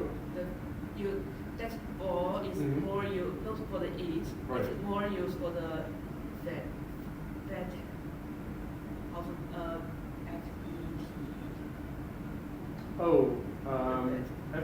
so like it's like ceremonial, but it's like for the party, but you don't actually eat out of it. Yeah. Right. Yeah. It's very. It's like decorative rather than right, practical. Exactly.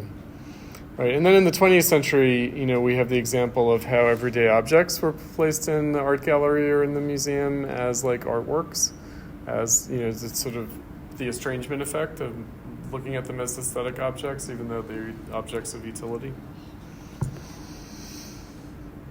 Great. All right, so let's look at the Heine. Let's look at our time. Okay, maybe we'll take a break before we transition to the Heine. Let's take a few minutes. All right, let's resume. Let's look at the Heine. So there's a lot packed in here that's worth our consideration. So we'll read through it. The exhibition, the Salon, is at length closed, its pictures having been shown since the beginning of May. They were generally looked at with only fleeting glances, for people's minds were busy with other things, and anxiously occupied with perplexing politics. As for me, who had but recently come for the first time to the capital of France, and who was bewildered with innumerable new impressions, I was much less able than others to wander through the halls of the Louvre in a befitting, tranquil state of mind. There they stood close one by the other, 3,000 beautiful pictures, the poor children of art, to whom the multitude threw only the alms of an indifferent look. How they begged in silent sorrow for a little bit of sympathy, or to be sheltered in some tiny corner of the heart. It was all in vain, for all hearts were full of families of their own feelings, and had neither board nor lodging to bestow on such strangers. Aye, there it was, the exhibition was like an orphan asylum. A crowd of infants gathered here and there, left to themselves, and none of them related to one another in any way.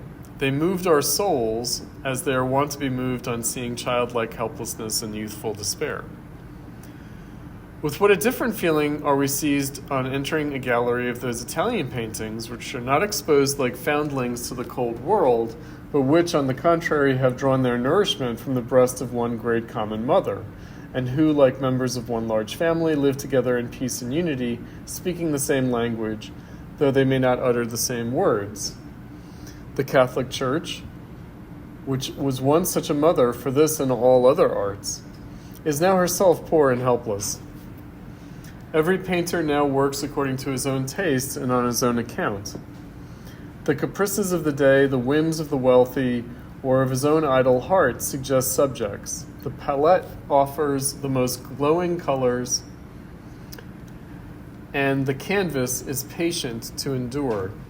Add to this that a now badly understood Romanticism flourishes among French painters, and according to its chief rule, every artist strives to paint as differently as possible from all others, or as the current phrase has it, to develop his own individuality.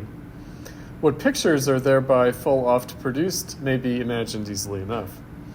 As the French have in any case much sound common sense, they have always decided accurately as to failures, readily recognized what was truly characteristic, and easily fished out the true pearls from the pictured ocean of many colors. The artists whose works were most discussed and most highly praised were Ary Scheffer, Horace Vernet, Delacroix, Decamps, Lesueur, Schnetz, Delaroche, and Robert. I will therefore limit myself to repeating public opinion, which differs little on the whole from mine, and also avoid as much as possible criticism of technical merits or defects. Okay, so let's just pause here. So he's not interested in a technical analysis, that's one thing that he says, but he also thinks that there's a problem with the condition of art circa 1830. And that problem is that a badly understood Romanticism has encouraged individuality that actually has not really fulfilled the making of good art.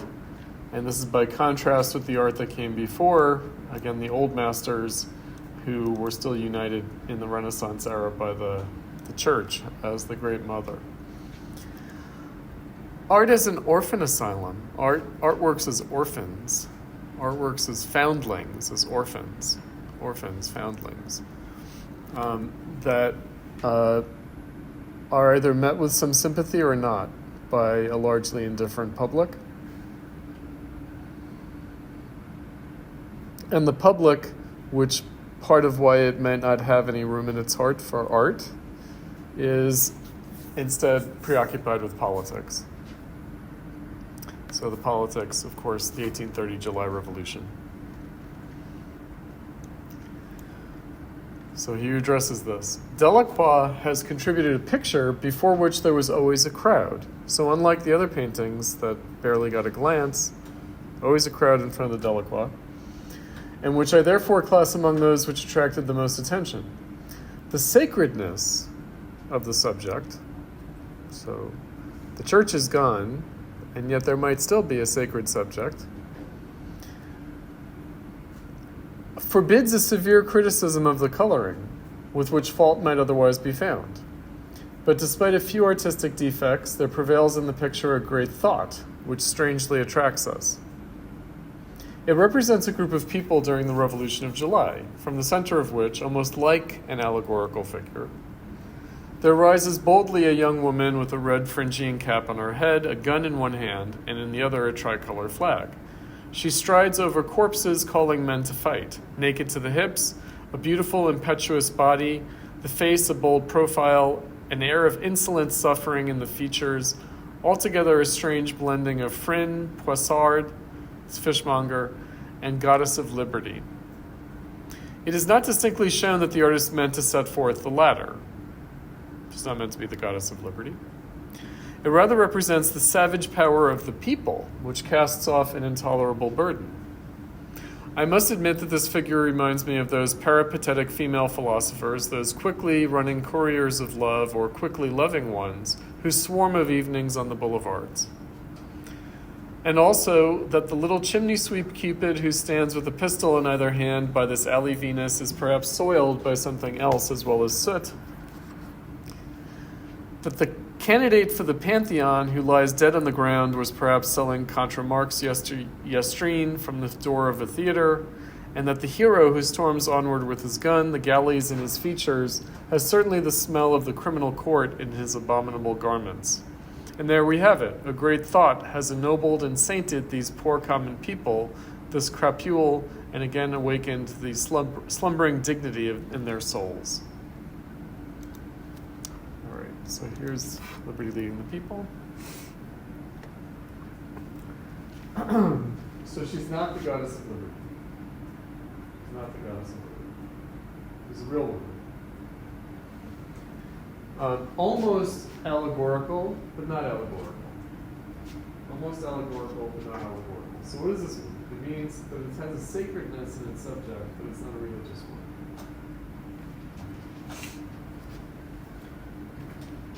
Okay, so we have different representatives of the people. And it's their profane, quotidian, ordinary character that is most striking. All right, so how do we know that she's not a goddess? Well, she has a gun. She has a gun. Right.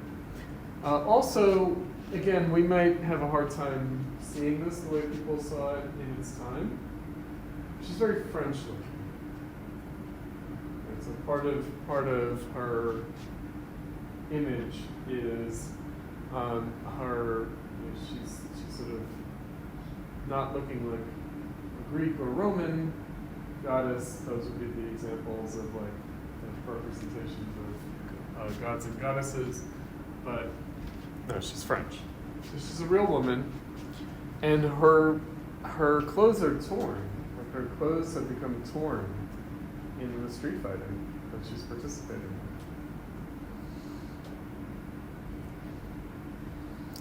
Right, so the man on the ground in a kind of undignified, right? So he's naked from the waist down, she's naked from the waist up. It still retains her dignity. He's sort of undignified, one sock on, one sock off. It's also an undignified character. He's a martyr. He, of course, it's modeled after the Pietà, right? Taking Christ's body down from the cross. And yet, no, he's not Jesus, he's a person.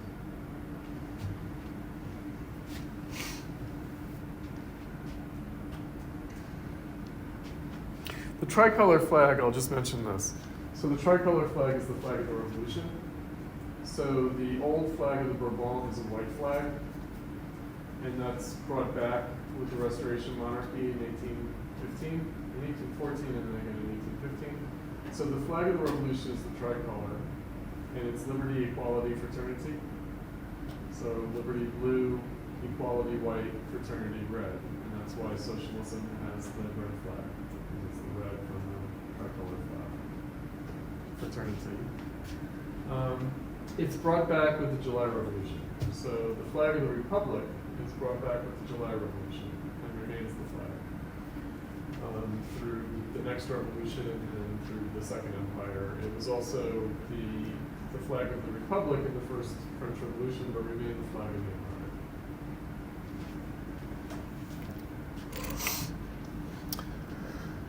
Empire. Okay, let's see what else he has to say about that painting. Holy July days of Paris, ye will eternally testify in favor of the original dignity of man, a dignity which never can be destroyed. He who beheld you grieves no more over ancient graves, but full of joy believes in the resurrection of races. Holy days of July, how beautiful was the sun and how great the people of Paris. The gods in heaven, who gazed on the great battle, shouted for joy. Gladly they would have left their golden chairs and gone to earth to become citizens of Paris. And of course, citizens of Paris, that's what's depicted in the painting. So they're not gods. They're not allegorical figures. They're kind of allegorical figures, but not allegorical figures. The gods didn't descend from their golden chairs to become citizens of Paris. No, these are the citizens of Paris. There is no picture in the Salon in which color is so sunk in as in the July Revolution of Delacroix. But just this absence of varnish and sheen, with the powder smoke and dust which covers the figures as with a gray cobweb, and the sun-dried hue which seems to be thirsting for a drop of water, all gives to the picture a truth, a reality, an originality in which we find the real physiognomy of the days of July. Sometimes in the month of July, the sun has most powerfully inflamed with its rays Parisian hearts when freedom was threatened, and drunk with sunlight, the people of Paris rose against the crumbling bastilles and ordinances of serfdom. The sun and the city sympathize wondrously and love one another. Before the sun of the evening sinks into the sea, her last fond lingering gaze rests with delight on Paris as the bravest of all towns, and she kisses with fleeting rays the tricolored flag on its towers. Barthélemy, one of the best of French poets, has wisely proposed to celebrate the festival of July by a symbolic wedding, and as the Doge of Venice annually ascended the golden Bucentaur to ally all-conquering Venice to the Adriatic Sea, so should Paris every year be married on the Place de la Bastille to the sun, to the great flaming lucky star of her freedom. Okay, so he's talking about the painting, again, has a kind of a physical defect to it. Oops. And the physical defect is that it's cracking, which you're not actually seeing in this reproduction, but anyway. And therefore it's lacking the sheen, but has the same sort of physical texture as they were having a heat wave in Paris that summer, and so it was kind of a dry month, and so it kind of reproduces that, however inadvertently. And you guys know that Louis XIV, who established the Versailles, he's the Sun King. Sun King. So the monarchy that was overthrown, the Bourbon, the Sun King, and yet he does this thing with the sun and the marriage between the sun and the people of Paris in the Revolution. Right, so the city takes the place of the king, and the city and the people therefore replace the king as the divine principle of the sun in the Revolution. France has its standing and never moving army of art critics. So part of the complaints of the Revolution, both the American and the French Revolution, one of the demands is the abolition of the standing army. The standing army, which is seen as a repressive force of the state. Right? But no, they might have gotten rid of the standing army militarily, but they have the standing army instead of art critics, who carp at and condemn, according to old conventional rules, every new work. It's subtle and refined connoisseurs who sniff around in the atelier, smiling approbation when anyone tickles their hobby. The poor wretched rascal with his miserable intelligence or understanding he knows not how accurately he condemns himself. Poor understanding or sense should never have the first word when works of art are discussed, any more than it was called to take any leading part in their creation. The idea of a work of art is born of the emotions or feeling, and this demands of free, wild fancy the aid of realization. Fancy then throws him all her flowers, indeed almost smothers the idea, and would more probably kill it than give it life if understanding did not come limping up to put aside or clip away the superabundant blossoms. Understanding or judgment only keeps order and is, so to speak, the police in the realm of art. In life, it is generally a cold calculator who adds up our follies. Unfortunately, it is often only the bookkeeper of the bankruptcy of a broken heart. So he's addressing there, we talked about Kant last time. So Kant, the true, the good, and the beautiful, the three faculties, understanding, reason, and judgment. That for Kant, a work of art to be beautiful, like any object of nature to be beautiful, has to exceed our concept of it. So the concept, there's a distinction made between the faculty of understanding and the faculty of judgment. The faculty of judgment is about feeling, it's not about use of concepts or theories. I'm saying part of the problem with the critics is that they are only deploying understanding, theories, concepts, and leaving aside what is actually paramount to both the experience of art and the creation of art. And he's saying, okay, yes, of course, artists have their own theories, their own concepts, their own understanding, and that does help them from not being utterly carried away by their feeling, in which case they might produce something that we can't quite understand. So keep in mind the Balzac, the unknown masterpiece. But we can't give too much power to that conceptualization or understanding. So the distinction between the concept and the idea of the work of art. So the idea, especially Kant had this idea of the aesthetical idea, that the beautiful object is beautiful by virtue of its aesthetic idea rather than by its concept. Right, so the kind of tension between judgment and understanding. And then he says, the great error always exists or consists of this, that the critic asks, what should the artist do?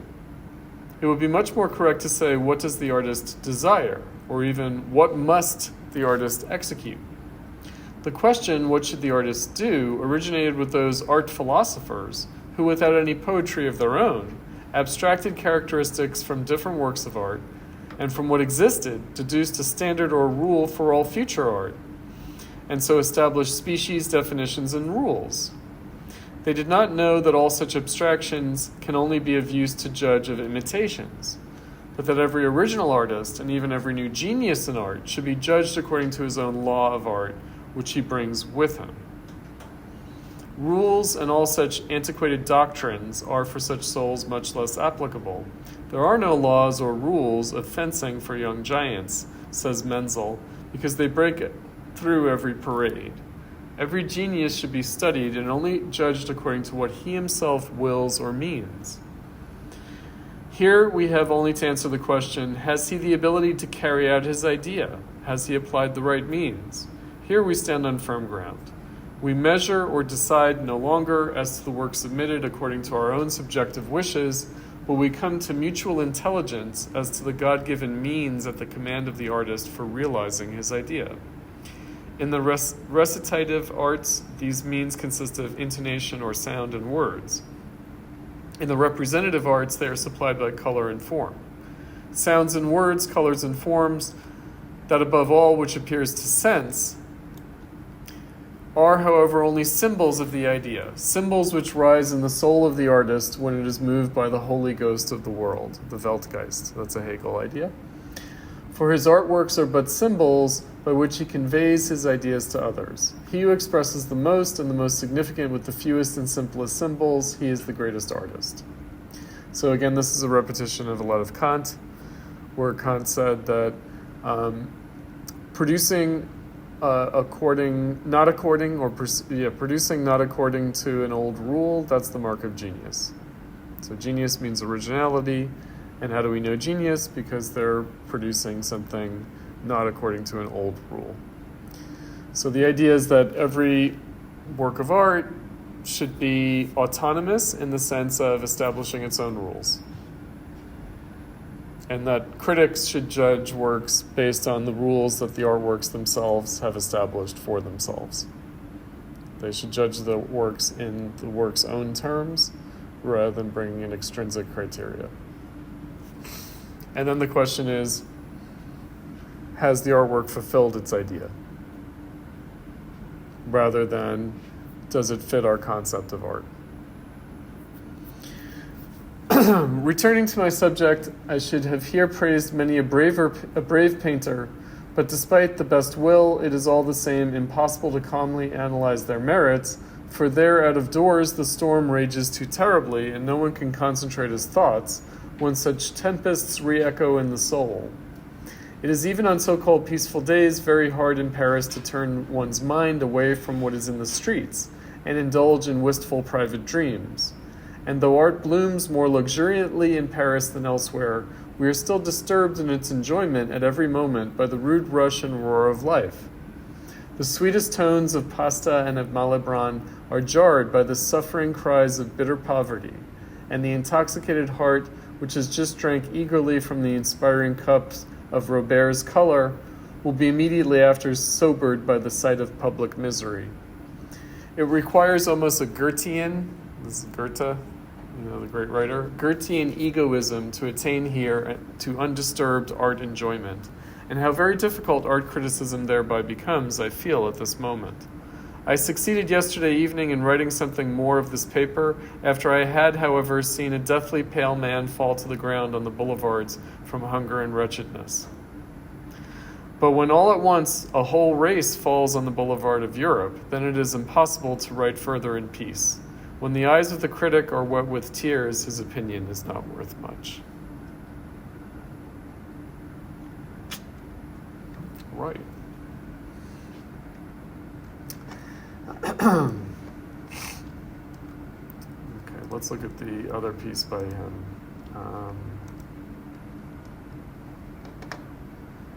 And let me bring up one of the paintings.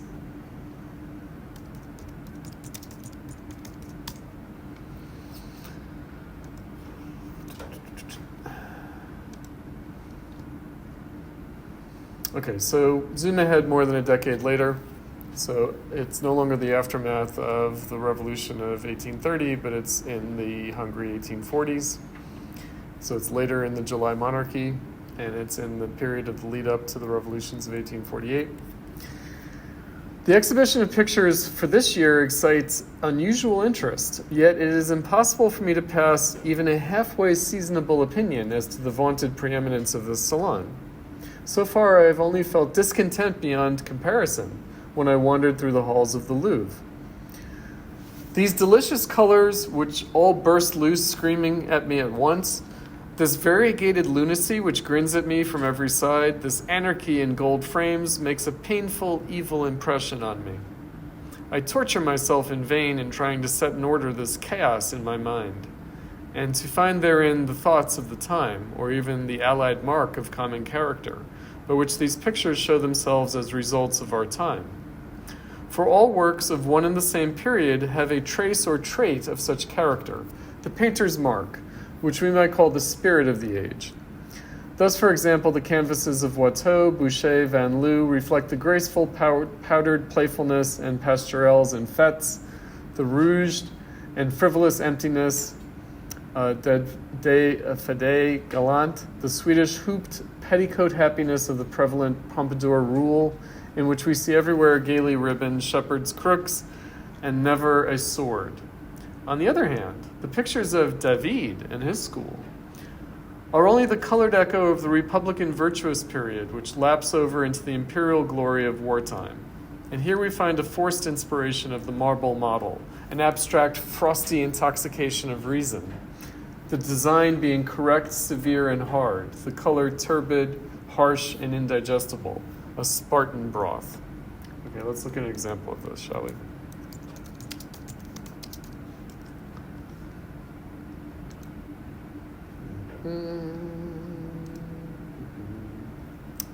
So this is David, the Oath of the Horatii. So you know about Sparta. So the difference between Sparta and Athens in ancient Greece is that Sparta is like much more militaristic.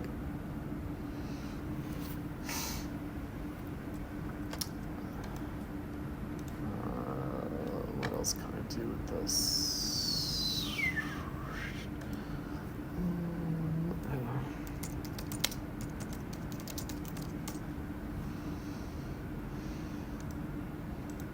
This painting.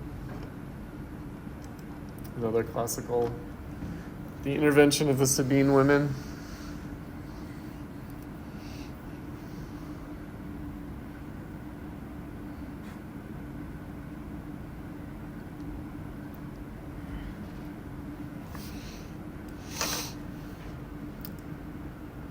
So, there's something about this that bugs poor Heine. But what will manifest itself as the real character of the age to our descendants when they study the pictures of our present painters? By what common peculiarities will these pictures show themselves at a glance as the products of our present period? Has perhaps the spirit of bourgeoisie, of industrialism, which penetrates all French life, shown itself so powerful in the arts of design that every picture of our time bears the stamp of its coat of arms? It is especially the pictures of saints which abound in the exhibition of this year, which awaken in me such conjecture. There hangs in the long hall a flagellation of Christ, the principal figure in which, with his suffering air, resembles the chairman or president of some company which has come to grief, and now appears before the stockholders and creditors to give an account of himself and his transactions. Yes, the latter also appear on the scene in the form of hangmen and Pharisees, who are terribly angry at the ecce homo, and seem to have lost a great deal of money by their investments. The faces in the properly so-called historical pictures representing heathen or medieval subjects also recall retail shops, stock gambling, mercantilism, and petty bourgeois life. There may be seen a William the Conqueror who only needs a bearskin cap to be changed into an honest National Guard, who with model zeal mounts guard, pays his bills punctually, honors his wife, and who certainly deserves the Legion of Honor. But the portraits, the greater part of them have such a pecuniary expression, one so egoistic and morose, that I can only explain it by thinking that the living original during the time when he was sitting for his portrait thought of the money which it would cost, while the painter was regretting on his side the time which he must devote to the pitiable money job. And that's on this painting. This is Ankh. This is we're going to look at Ankh again later with the Grand Obelisk. But this is Ankh, the portrait of Monsieur Bertin, and also Baudelaire. We'll talk about this painting as well. So the idea is that this is actually a true representation of its time, because it shows like a bourgeois, like businessman who's paid for his portrait and who's sitting there thinking about how much it costs and how much time it's taking, and the painter is also thinking about how much money he's making and how much time he's dedicating to the task, and that comes across in the painting itself. Right, and yet that is also the authentic spirit of the age. Like, why is this painting so famous? It does capture something. This is a Charles Dickens character. This is an Ebenezer Scrooge character.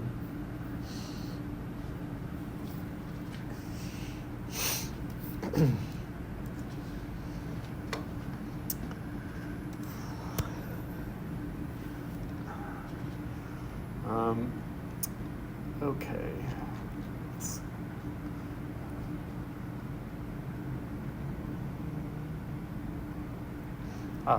Great.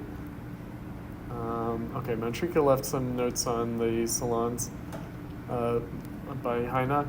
In the Salon of 1831 and 1843, Heine approaches art criticism through a political lens, treating paintings and exhibitions as reflections of broader social and revolutionary contexts. He ties artistic developments to the aftermath of the July Revolution, insisting that art is inseparable from the spirit of his time. His style combines vivid description with historical commentary, transforming art criticism into an act of political and cultural interpretation. Unlike purely aesthetic approaches, Heine reads exhibitions as sites of social energy, where political ideas circulate alongside visual forms, showing how criticism itself becomes a form of political engagement and resistance. Certainly. So I mentioned that Heine is acquainted with both Hegel and Marx. So, he's living in Paris, Heine, and then Marx comes to Paris. So the 1844 manuscripts that we'll read for next week are also known as the Paris manuscripts.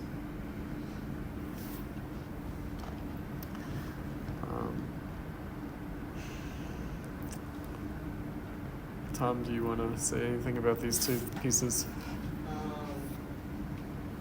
I found the portrait comment to be really quite it made a lot of sense given the time, but it was just interesting to see the contrast between his writing over the decades.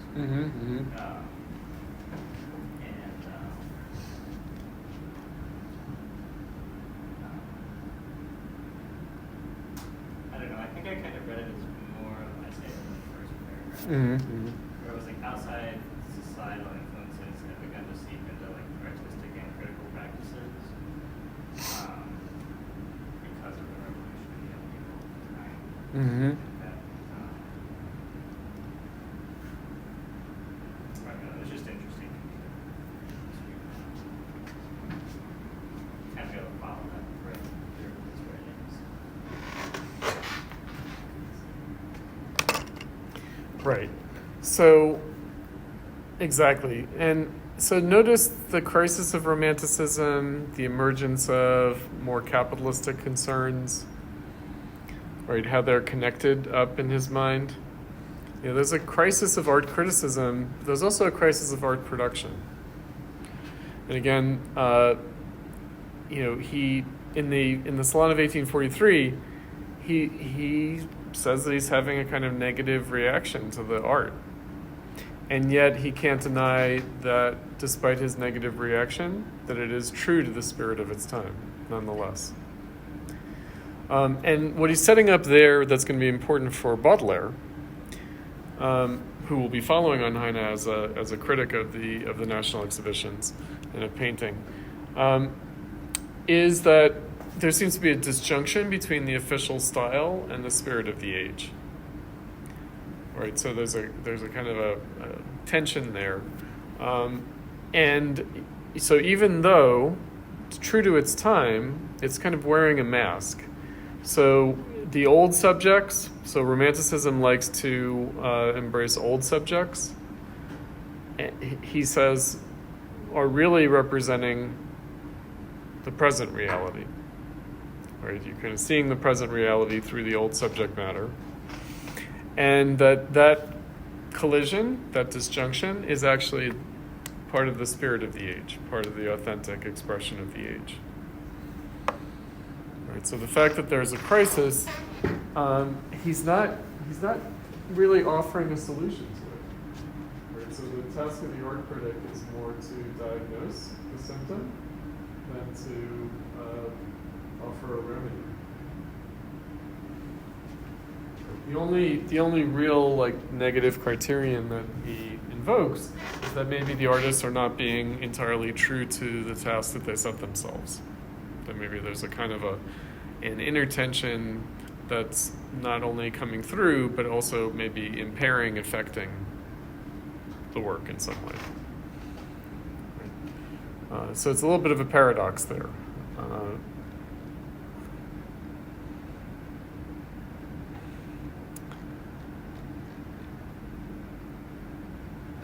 Shimeng, do you have anything to add from your notes here?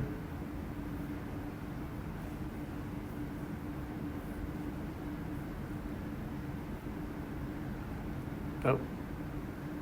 Okay, maybe not. All right, let's look at the, how are we doing for time? Oh, we're running low on time.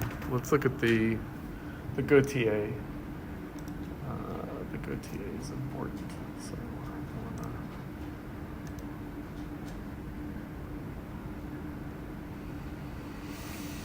wanna... Okay, so he is the coiner of l'art pour l'art, or art for art's sake. And he's writing in the 1830s here. And we'll see what he has to say about art. He said, it is no less absurd to call a man a drunkard because he describes a drunken orgy, or debauched because he describes debauchery, than to claim virtue for a man because he has written a book of morality. Our daily experience teaches us the contrary. It is the character who speaks, not the author. His hero is an atheist. This does not make the author one. His brigands speak and act like brigands. He is not on that account a brigand. At this rate, we should have to guillotine Shakespeare, Corneille, and the tragedians. They have more murders on their consciences than Mandrine and Cartouche. Those are famous serial killers. Yet we have not, nor do I see the day when we shall, however moral and virtuous the critics wax. To substitute the author for the work and descend to personalities is the vice of these little narrow-minded scribblers. It gives an air of petty scandal to their pitiful lucubrations, which, as they well know, no one would read if there were no more to them than their own personal opinion. I am hard put to discover the purpose of all this vociferation. Why so much hollering and dudgeon? What makes these puny second-rate Jeffreys set themselves up as the Don Quixotes of morality and act like literary constables, whipping out their truncheon to belabor, in virtue's name, any idea found wandering through a book with its mob cap on at too rakish an angle or its skirt tucked up too high at the back? It is most peculiar. Whatever they say, this epoch is immoral. If the word mean anything, which I doubt, the quantity of immoral books that it produces and the enthusiasm with which they are received are proof enough of that. Books take their tone from the times, not vice versa. The Regency created Crebillon, not he it. If Boucher's little shepherdesses wore paint and little else, it was because little marchionesses did the same. Paintings are made from models, not taken as models. Someone or other somewhere said that literature and the arts influence morality. Whoever it was, he was a first-class ninny. It is as if one said, peas make spring grow. They don't. Spring makes peas grow, as summer makes cherries. Trees bear fruit, and fruit do not, I submit, bear trees. This is the eternal law, invariable in its variety. The centuries go by, and each century bears its own fruit, which is not that of the preceding century. Books are not the fruits of morality. Alongside the moral journalists, fertilized by the shower of homilies, as if by a summer shower in the park, there has grown up between the boards of the Saint-Simonian stage. So who is Saint-Simon? Utopian socialist. Sorry.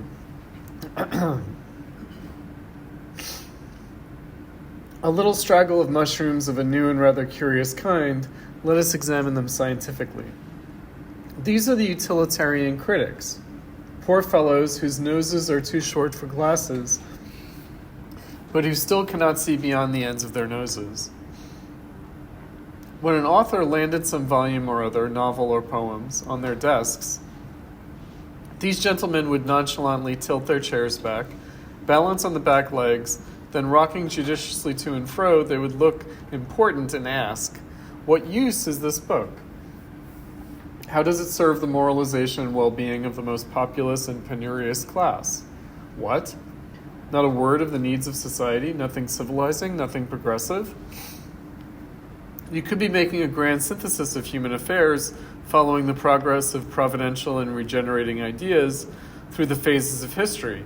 How is it then possible to make novels and poems that lead nowhere, that do not encourage the present generation to set out upon the road to the future? How can one be interested in form, style, and rhyme when such grave matters are at issue? What do we care about style, rhyme, and form? As if that were the question. As if they were capable of asking it. Society is afflicted, it is torn apart from within. No one is subscribing to the utilitarian magazines. It is for the poet to seek the cause for this malaise and cure it. How must he do this? He must care for humanity, heart, and soul. Philanthropic poets, what a charming and unusual spectacle that would afford. This is the poet that we are waiting for, upon whose name we call. When he arises, the masses shall acclaim him, palms shall bedeck him, and he shall hold forth from the tribune of the people. All in good time. But since we wish the reader to remain awake till the end of this blessed preface, we here cease our faithful imitation of the utilitarian style, since it is more than somewhat soporific and could with advantage replace laudanum in academic speeches. No, you imbeciles, no, cretins and goiters. A book does not make gelatin soup. A novel is not a pair of seamless boots, nor a sonnet a continuous jet syringe. A play is not a railway, though all these things are civilizing and encourage humanity upon the road to progress. By the bowels of all popes, past, present, and future, no. 200,000 times no. One does not make a cotton bonnet from a metonymy, nor put on a comparison instead of a slipper. An antithesis cannot do duty for an umbrella. One cannot, alas, upholster the belly with a few gaudy rhymes instead of a waistcoat. I remain convinced that an ode is too light for winter wear, and that one would be no better dressed in a strophe, antistrophe, and epode than the wife of the cynic, who, content with no other garment than truth, went about stark naked, as the story tells. And yet the famous Monsieur de la Calaprende once had a suit, and being asked what cloth it was made of, replied, of Sylvandre. Sylvandre was a play of his that had just been successfully staged. Arguments of this kind make one shrug one's shoulders above the ears, higher than the Duke of Gloucester. These are people who claim to be economists, who wish to rebuild society from the foundation up, and they put forward such crack-brained rubbish in all seriousness. A novel has two uses, one material, the other spiritual, if the term is permitted about a novel.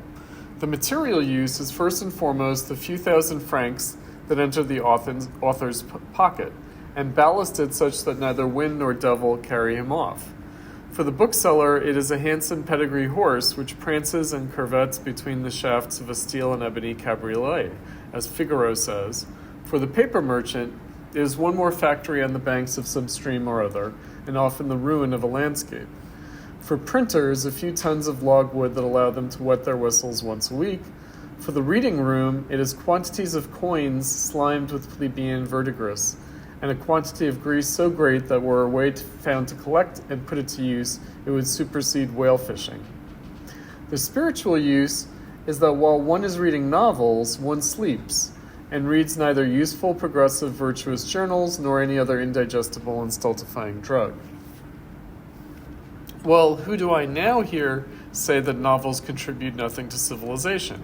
I leave aside the tobacco sellers, grocers, and chip friars, who have a great interest in this branch of literature, since the paper used is for the most part better than that of the newspapers.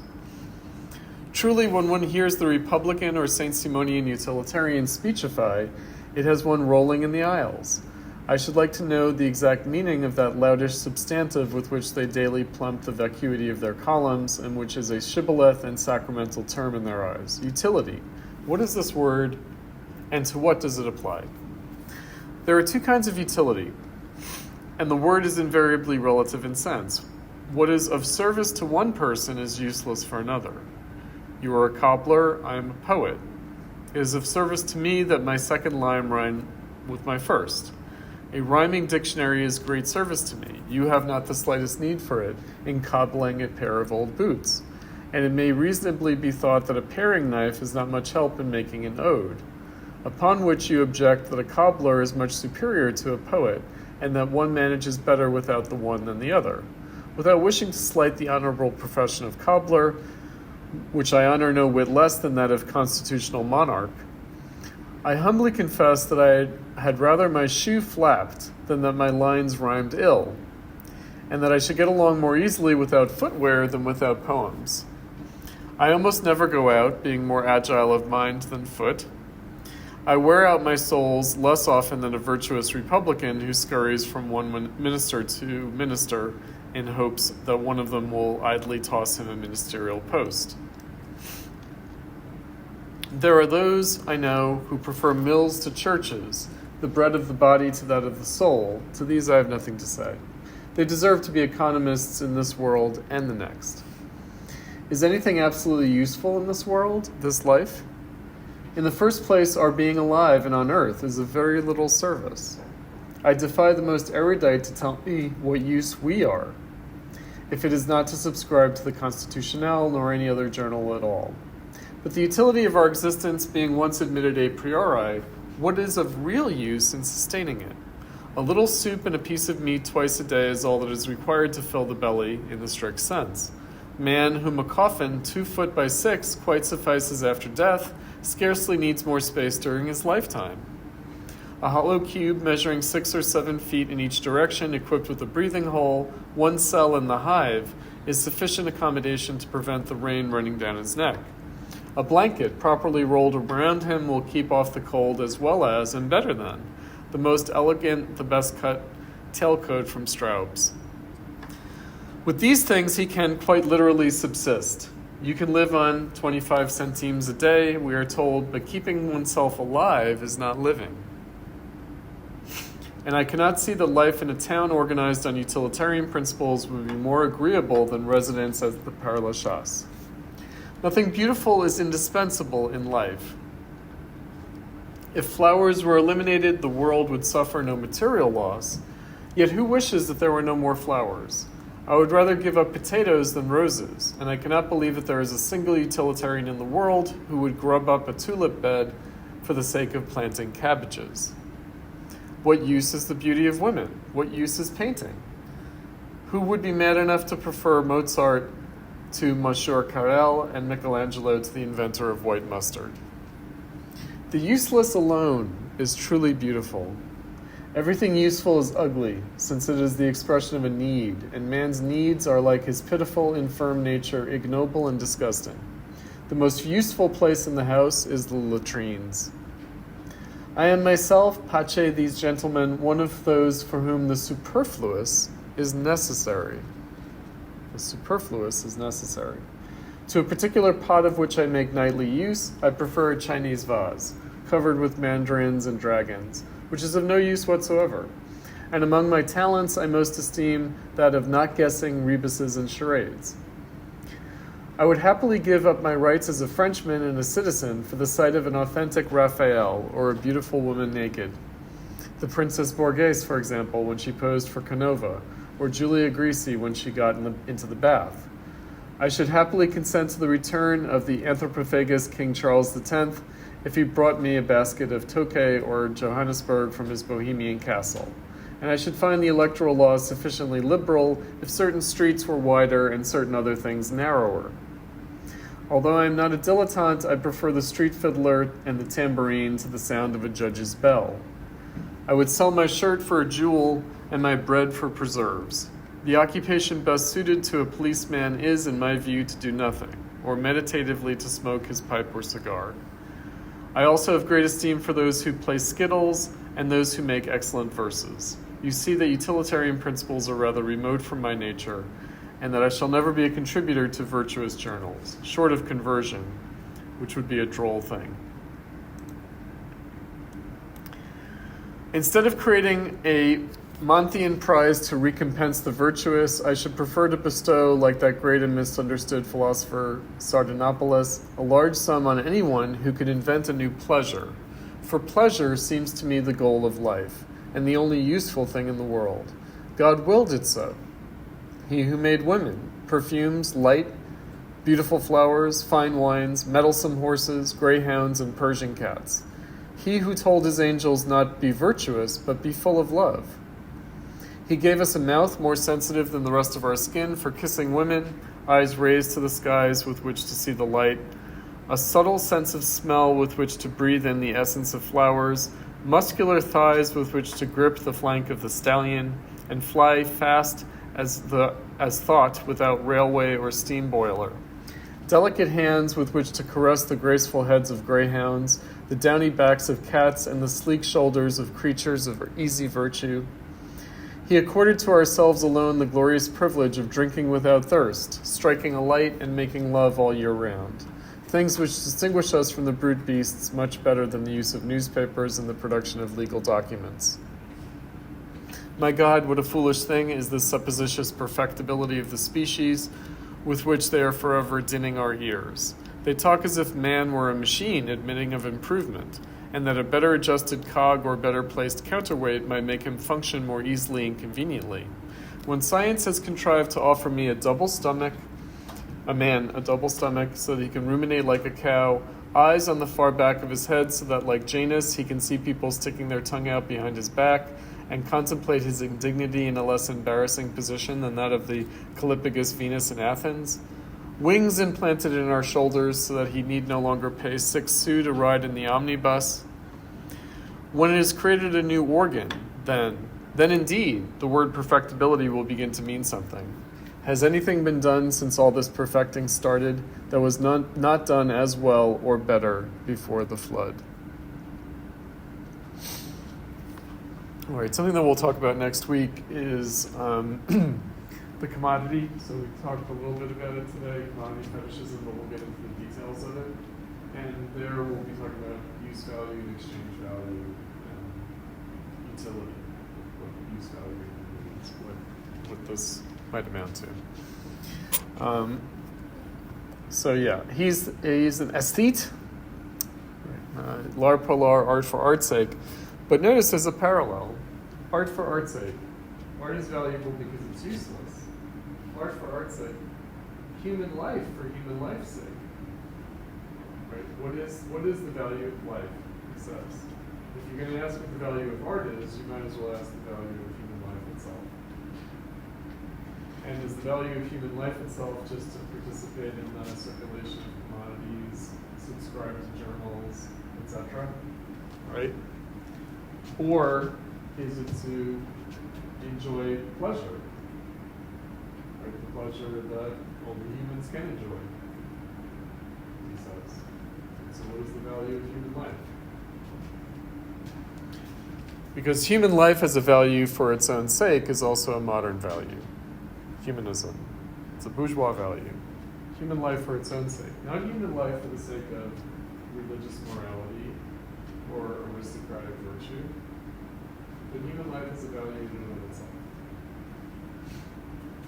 Which then raises the question. So utilitarianism, a great thinker of utilitarianism is Jeremy Bentham. And Jeremy Bentham defined what he called the happiness principle, if you've ever heard of this. The happiness principle is the greatest good for the greatest number. So the happiness principle, he thought, as a social reformer, society should conduct policy according to the principle, the greatest good for the greatest number. He's taking issue with this because he's saying, well, but what is the greatest good of the greatest number? Sort of question begging. What is this good and what is this number? Like what is this value of human life in and of itself? In utilitarian terms, it sort of values human life itself, but it can't answer as to why. And then if art is just meant to be philanthropic, to express the love of humanity and to express a kind of progressive social program in the human interest, well, that still leaves open the question of what the human interest really is. All right, so there's a kind of a parallel, again, art for art's sake, human life for human life's sake. What is the Tao? What is the real purpose? What is for its own sake mean in that context? To ask what the utility of art is might as well ask what the utility of human life is.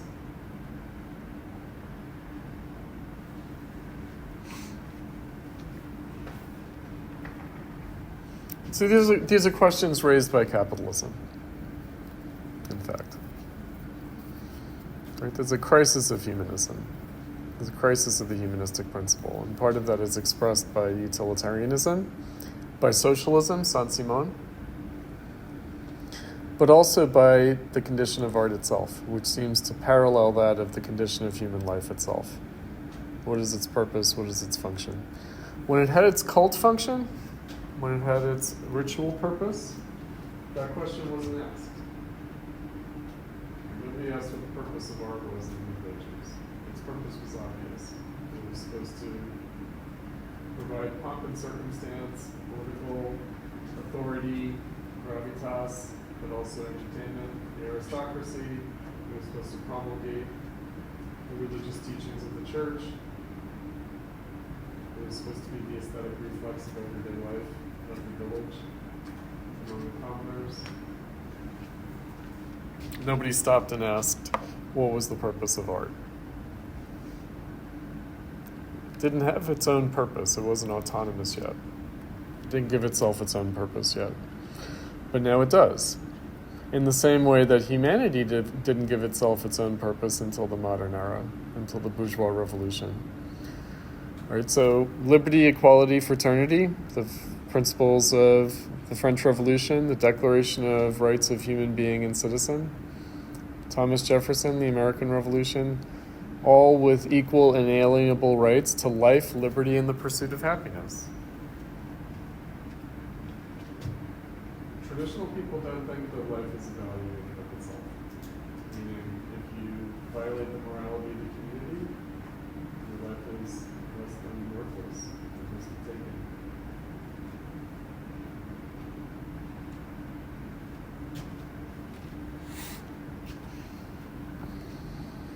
Death before dishonor, that was the motto of the aristocracy. Death before dishonor. Because the purpose of life is honor. It's not life. It's not life itself. It's honor. And similarly, people were, well, especially clergy, especially religious authorities, were willing to sacrifice themselves in the name of religion. They didn't put their own lives above religion, and religion above their own lives. It's different now. It's different now. All right, we do ask how many people are dying in a war. The bottom line in a war is greatest good for the greatest number, minimizing, like we think it's a crime not to minimize casualties. We don't think that either the honor principle or the religious principle is the highest value in a war. All right, if everybody dies, but the religion is preserved, that's not a good outcome. In our minds.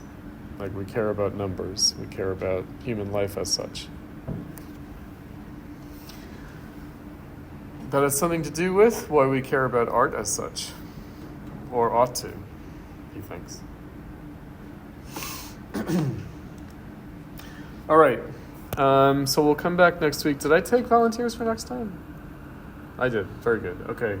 So we'll get into Marx and Marxism, like I said, for the next 2 weeks, in order to situate the question of capitalism, and then that will help situate the question of modernism.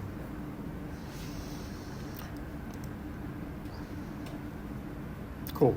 All right. Have a good weekend. Thank you. Good week.